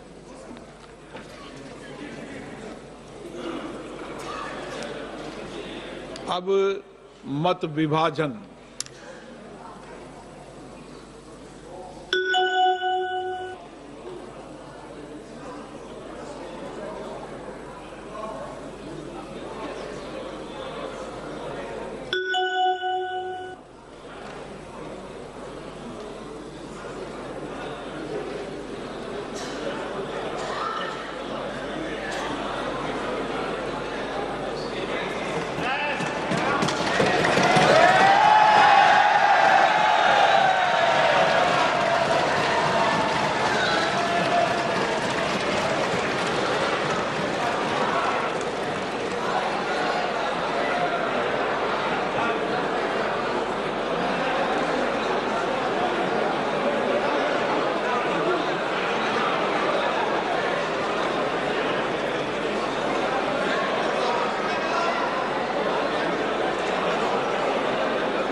तो तीनों बिलों को लेकर के लोकसभा में voting लगातार जारी है और आपको बता दें कि 489 सांसद इस वक्त लोकसभा में मौजूद हैं 540 में से, और अगर इन बिलों को पास होना है तो इसके लिए 326 सांसदों का यस पर वोट बेहद जरूरी है। और फिलहाल जो आंकड़ा है वो इससे दूर नजर आ रहा है, यानी कि बिलों के गिरने की संभावना जो है वो प्रबल होती हुई नजर आ रही है। तो महिला आरक्षण बिल पर वोटिंग लगातार जारी है। 2023 में नारी शक्ति वंदन अधिनियम सरकार लेकर के आई थी, लेकिन उसके बाद 2029 के लोकसभा चुनाव से पहले सरकार महिला आरक्षण लागू करना चाहती है। उसके लिए सरकार ने नारी शक्ति वंदन अधिनियम में संशोधन के लिए विशेष सत्र बुलाया 3 दिनों का, और अब 2 दिन की लंबी चर्चा के बाद वोटिंग की जा रही है। 211 सदस्यों ने इसके विरोध में वोट किया है, जबकि इन बिलों के पक्ष में 278 वोट पड़े हैं। 489 सदस्यों ने कुल मतदान किया है। कानून मंत्री अर्जुन राम मेघवाल ने सदन में इन बिलों को पारित करने के लिए प्रस्ताव पेश किया। उसके बाद वोटिंग की प्रक्रिया शुरू हुई थी और फिलहाल इन बिलों के गिरने की संभावना अब प्रबल होती हुई नजर आ रही है। लाइव तस्वीरें हम आपको दिखा रहे हैं लोकसभा में तीनों बिलों पर वोटिंग की। ये लाइव तस्वीरें संसद से सीधे आपकी टीवी स्क्रीन पर, जहां सांसद डिजिटल तकनीक से अपने इन तीनों बिलों को लेकर के अपने मतदान करते हुए नजर आ रहे हैं। तो 278 पक्ष में वोट पड़े हैं, जबकि विपक्ष में 211 वोट पड़े हैं। पहले राउंड में 489 सदस्यों ने वोटिंग की है। अब दूसरे राउंड के क्या नतीजे निकलकर सामने आते हैं वो तस्वीर भी थोड़ी देर में क्लियर होती हुई नजर आएगी। तीनों बिलों पर वोटिंग लोकसभा में जारी है।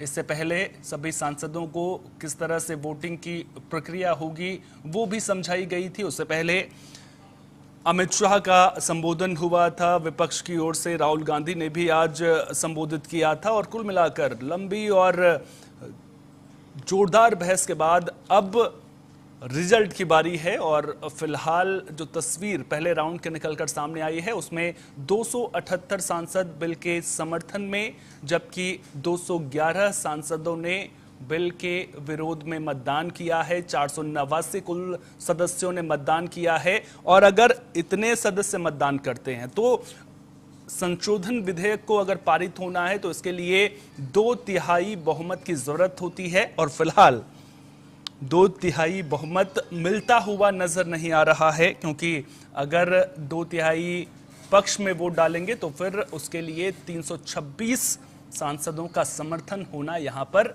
जरूरी है। परिसीमन को लेकर के विपक्ष की ओर से लगातार सवाल उठाए जाते रहे हैं। लगातार विपक्ष ये सवाल पूछता रहा है कि सबसे पहले तो 2011 की जनगणना को आपने आधार क्यों बनाया। उसके बाद जब सरकार की ओर से परिसीमन को लेकर के 50% सीटें बढ़ाने का प्रावधान करने की बात की गई तो उस पर भी पेच फंसता हुआ नजर आ रहा है।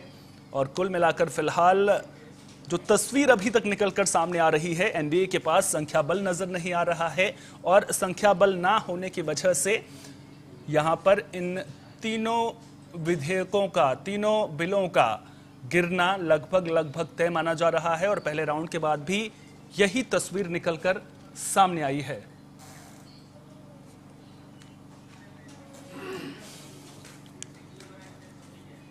कुछ खास मेहमान भी मेरे साथ में यहां पर जुड़ गए हैं। बीजेपी से अनिल गोयल जी मेरे साथ में जुड़ गए हैं। अनिल जी, बहुत बहुत स्वागत है आपका टीएनपी न्यूज पर। कांग्रेस प्रवक्ता आशीष सैनी जी भी मेरे साथ में जुड़ गए हैं। आशीष जी, आपका भी बहुत बहुत स्वागत।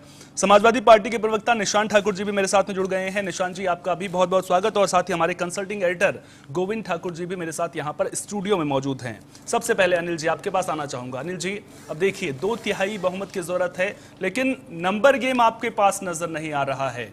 क्या माना जाए? अब देखिए, जिस तरह से विपक्ष आरोप लगा रहा है कि आप हड़बड़ी करके इन विधेयकों को आपके द्वारा संसद में पेश किया गया, अब आप भी जानते थे नंबर गेम आपके पास में नहीं है, तो क्या ये माना जाए कि सिगुफा देने की कोशिश की गई पश्चिम बंगाल चुनाव से पहले? नहीं, आप हम नंबर गेम के आधार पर महिलाओं को आगे बढ़ाने का काम ना करें, ये तो गलत है। और दूसरा, मैं ये बिल आप कह रहे हो कि बीजेपी का बिल है, ये बिल तो देश की महिलाओं को आगे बढ़ाने का है और देश की महिलाएं जो हैं हर पार्टी के अंदर हैं। देश की महिला कार्यकर्ता हर पार्टी के अंदर हैं। हम उनको आगे बढ़ाने की बात कर रहे हैं, हम उनको आरक्षण देने की बात कर रहे हैं, हम उनको राजनीति में बराबर की हिस्सेदारी देने की बात कर रहे हैं। तो हमारी सोच है कि महिला सशक्तिकरण हो, महिलाएं आगे बढ़ें, और विपक्षी सोच है कि सिर्फ उनको वोट बैंक माना जाए, उनको सिर्फ इस्तेमाल करा जाए। ठीक है, आशीष जी भी मेरे साथ में यहाँ पर जुड़े हुए हैं। अनिल जी, दोबारा आपके पास में आऊंगा। आशीष जी भी मेरे साथ में यहाँ पर जुड़े हुए हैं। आशीष जी, आपसे समझना चाहूंगा, ये सीधे तौर पर ये कहा जा रहा है कि हम महिलाओं को सशक्त करने की कोशिश कर रहे हैं, लेकिन विपक्ष किंतु परंतु करके किसी भी तरीके से इस बिल को पास नहीं होने दे रहा है, महिलाओं को सशक्त नहीं बनाना चाहता है। सीधा आरोप लग रहा है सर। देखिए, ये आरोप आधारहीन है। मैं 2-3 बातें आपके सामने रखूंगा। नंबर 1, जब 33% आरक्षण की बात 2023 में की गई तो इसे 2024 से लागू कर देना चाहिए था, लेकिन तब जानबूझकर मामले को लटकाने के लिए इसमें जनगणना और परिसीमन 2 राइडर लगाए। आज सरकार अचानक बिना ओबीसी की जनगणना के, जिसकी घोषणा प्रधानमंत्री ने की है, बिना ओबीसी की जनगणना के कैसे आप महिला आरक्षण में ओबीसी आरक्षण दे पाएंगे जब तक आपके पास ओबीसी जनगणना का डाटा नहीं। दूसरा, आपने अपर हाउस में जो महिला आरक्षण है उसकी व्यवस्था नहीं की। तीसरा, परिसीमन को लेकर अभी तक तो परिसीमन ही डिसाइड नहीं है, तो उसके अनुसार किस डेटा के आधार पर, किस नियमावली के आधार पर आप महिला आरक्षण देंगे। ये जानबूझकर ये सरकार को मालूम था कि अभी ये क्लियरेंस नहीं है और अभी इसमें बहुत सी तकनीकी खामियां भी है जो संसदीय स्तर पर की गई है। इस कारण से ये केवल एक झूठ का पुलिंदा, ठीक है, झूठ का पुलिंदा जो है सरकार की ओर से पेश करने की कोशिश यहां पर की गई है। अनिल गोयल जी, किस आधार पर परिसीमन होगा यही तय नहीं है अभी। तो 2011 की जनगणना के आधार पर अगर परिसीमन होगा तो फिर तो उस समय कितनी जनसंख्या थी, इस वक्त कितनी जनसंख्या है, और दक्षिण के राज्यों में भी एक डर बैठा हुआ है। स्टालिन जी तो बिल की प्रतियां फूंकते हुए नजर आए, वो ये कह रहे हैं कि भेदभाव हो जाएगा, हमारी सीटें कम हो जाएंगी। पहली बात तो ये है कि 60 साल से ये सत्ता में थे और आज 30 साल से महिला बिल पड़ा हुआ है। इन्होंने सिर्फ रोड़े अटकाए हैं, किंतु परंतु बात करी है सिस्टम को। ठीक है, दोबारा आपके पास में आऊंगा मैं। सीधी तस्वीरें संसद की दिखा देते हैं। प्रस्ताव संविधान के अनुच्छेद 368 के उपबंधों के अनुसार सभा की कुल सदस्य संख्या के बहुमत द्वारा तथा सभा के उपस्थित और मत देने वाले सदस्यों के कम से कम 2/3 बहुमत द्वारा पारित नहीं हुआ। अब इस संविधान संशोधन पर विधेयक पर आगे की कार्रवाई करना संभव नहीं है। अतः संघ राज्य क्षेत्र विधि संशोधन विधेयक 2026 तथा परिसीमन विधेयक 2026 के संबंध में आगे की कार्रवाई पर निर्णय लेना है। माननीय संसदीय कार्य मंत्री ji. Honourable speaker sir, besides the Constitution 131st Amendment Bill, we have 2 other bills, namely the Union Territories Laws Amendment Bill 26 and the Delimitation Bill 2026, which are intrinsically interrelated with the Constitution 131st Bill. So it cannot be viewed from the isolation. इस स्थिति से माननीय सभापति महोदय, जो नतीजा आया है, ये इतना ऐतिहासिक और महत्वपूर्ण बिल पर देश का महिलाओं को अब सम्मान अधिकार देने का जो बिल है, उसको विपक्ष ने साथ नहीं दिया।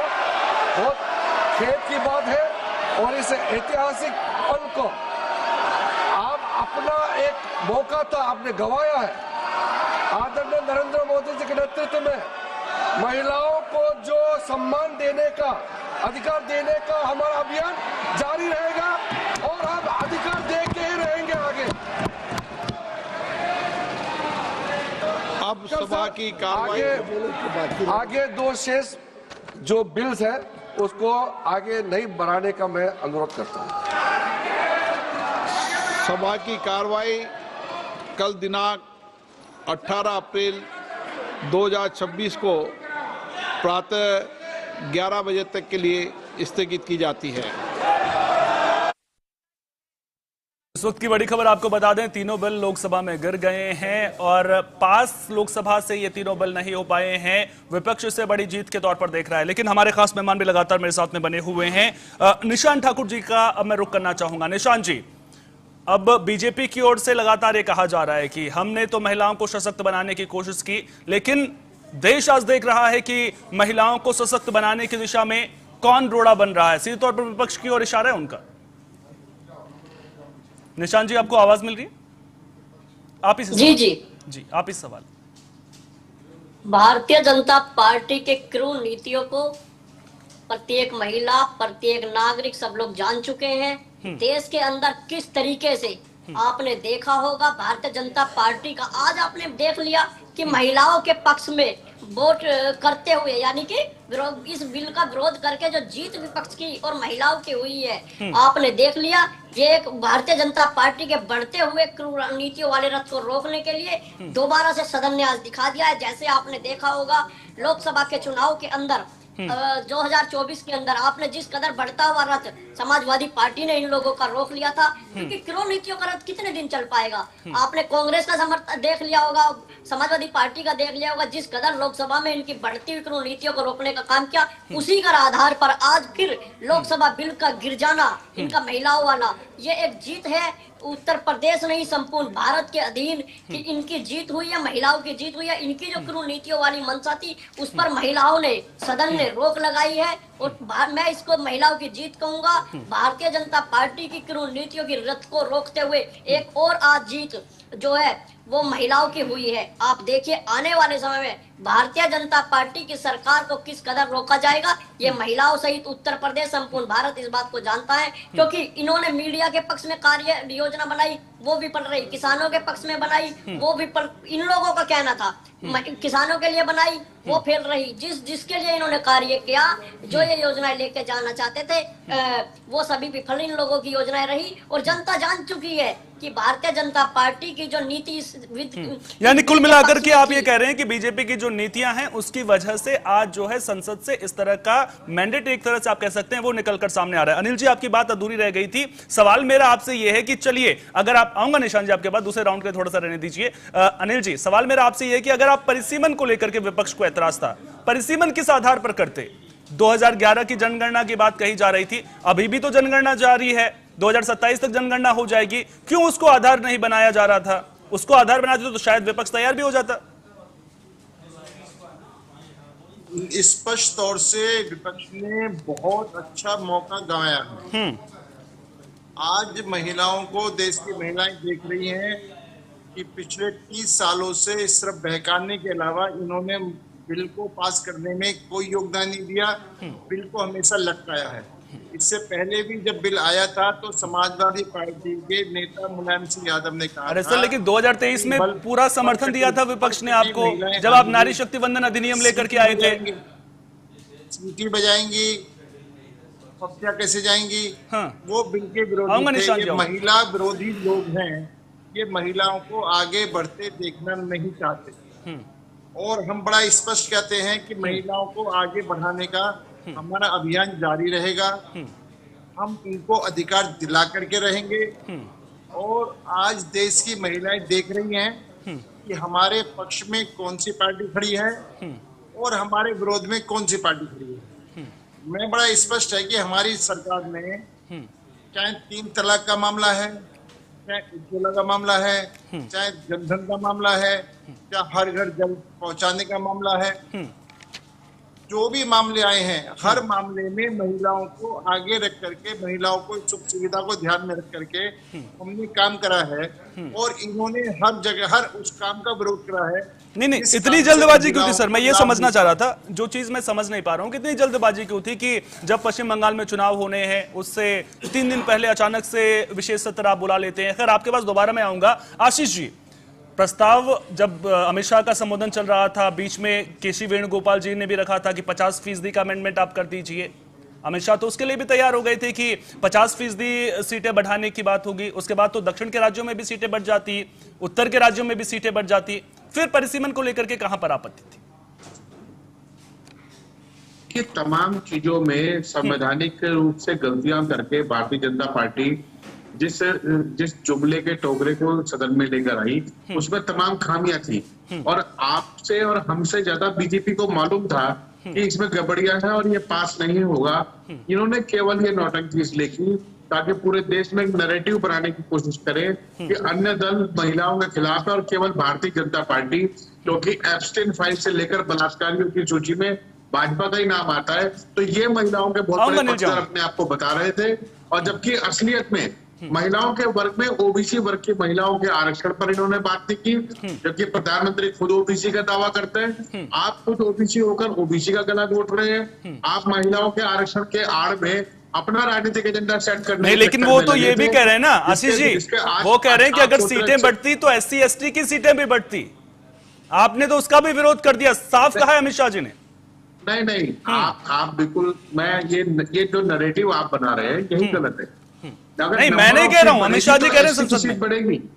मैं इसीलिए कह रहा हूँ ना, मैं इसलिए कह रहा हूँ सर, हमने सामान्य सीटों में महिला आरक्षण की मांग नहीं की। हमने कहा महिला आरक्षण जब आप अलग से लागू कर रहे हैं तब आप उसमें ओबीसी का भी आरक्षण रखिए। मुझे बताइए, अगर ओबीसी का उनकी आबादी के अनुसार महिला कोटे में आरक्षण दिया जाता है तो उसमें कौन सा पाप हो जाता?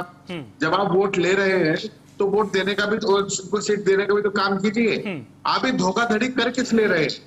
ठीक है अनिल जी, महिला आरक्षण अनिल जी से काउंटर आरक्षण देने में दिक्कत क्या है? ठीक है अनिल जी, फटाफट से जवाब दीजिएगा, कम शब्दों में। निशान मैं सिर्फ एक बात इनसे पूछना चाहता हूँ, 30 साल से इन्होंने क्या करा? ये ओबीसी महिला बहुत किया है, पंचायत राज में आरक्षण दिया है, पंचायत में आरक्षण दिया, नगर निकाय में महिलाओं को आरक्षण दिया है, ये सब आपको दिखाई नहीं देगा। और आप तो विरोध कर रहे आज भारतीय जनता पार्टी ने कहा ये सवाल मत पूछिए, बर्बाद मत कीजिए। आरक्षण सभी महिलाओं को मिलना था, ओबीसी आरक्षण नहीं होता। सवाल का जब आरक्षण होता तो रिजर्व सीट में रिजर्व के महिलाओं को आरक्षण मिलता, जनरल सीट में जनरल महिलाओं को आरक्षण मिलता। आरक्षण सबको मिलना था और सीटें घटने का मतलब ही नहीं था। आपको क्या आपत्ति है महिलाओं के? अच्छा ठीक है, थोड़ा समय कम है, दोनों से मेरी गुजारिश है, थोड़ा समय कम है। निशान जी, जब संसद का सत्र चल रहा था तो प्रधानमंत्री नरेंद्र मोदी जी तो अखिलेश यादव जी को ये कहते हुए भी नजर आए थे कि आपने तो हमारा साथ दिया है। दिल तोड़ दिया आपने बीजेपी का? उम्मीद थी उन्हें समाजवादी पार्टी से। समाजवादी पार्टी की एक नीति रही है कि पिछड़े, दलित और महिलाओं और अल्पसंख्यक पीडीए के आधार पर बाबा भीमराव अंबेडकर के बनाए हुए संविधान पर समाजवादी पार्टी कार्य करती है। और आपने देख लिया होगा लोकसभा के 2024 के चुनाव से और आज तक का आपने देख लिया होगा, समाजवादी पार्टी ने इन लोगों का नहीं, समाजवादी पार्टी ने मुस्लिमों के लिए आरक्षण की बात भी की थी। मैं आपसे ये जानना चाहता हूँ कि मुस्लिमों के लिए आरक्षण की बात आप करते हैं, सवर्णों के लिए कब बात करेंगे आप? आपने देख लिया होगा। मैं कहूंगा समाजवादी पार्टी की तरफ से कि महिलाओं के पक्ष में जो आज एक वोटिंग हुआ, विपक्ष में तो इसे आप लोग कह सकते हैं या बीजेपी कह सकती है, महिलाओं के पक्ष में हम लोग कहेंगे, समाजवादी पार्टी कहेगी कि अगर हम लोग ने पक्ष में करके आज महिलाओं को एक जीत दिलाने का काम किया है, क्योंकि भारतीय जनता पार्टी की जो मंशा थी वो मंशा महिलाओं के खिलाफ थी। नहीं, मैं आपसे इतना पूछ रहा हूँ कि समाजवादी पार्टी कह रही थी मुस्लिम महिलाओं के लिए आरक्षण, ऐसा तो संविधान में कहीं है ही नहीं। महिला आरक्षण पक्ष के में थे, लेकिन जो इनकी नीति थी वो गलत थी और इस नीति के आधार पर इन पर रोकने का काम समाजवादी पार्टी ने किया है और आपने देख लिया। और मैं कहूंगा कि महिलाओं की जीत है, सदन की जीत है और पूरे संपूर्ण भारत की जीत है। ठीक है, आप कह रहे हैं कि महिलाओं की जीत है, सदन की जीत है, पूरे भारत की जीत है।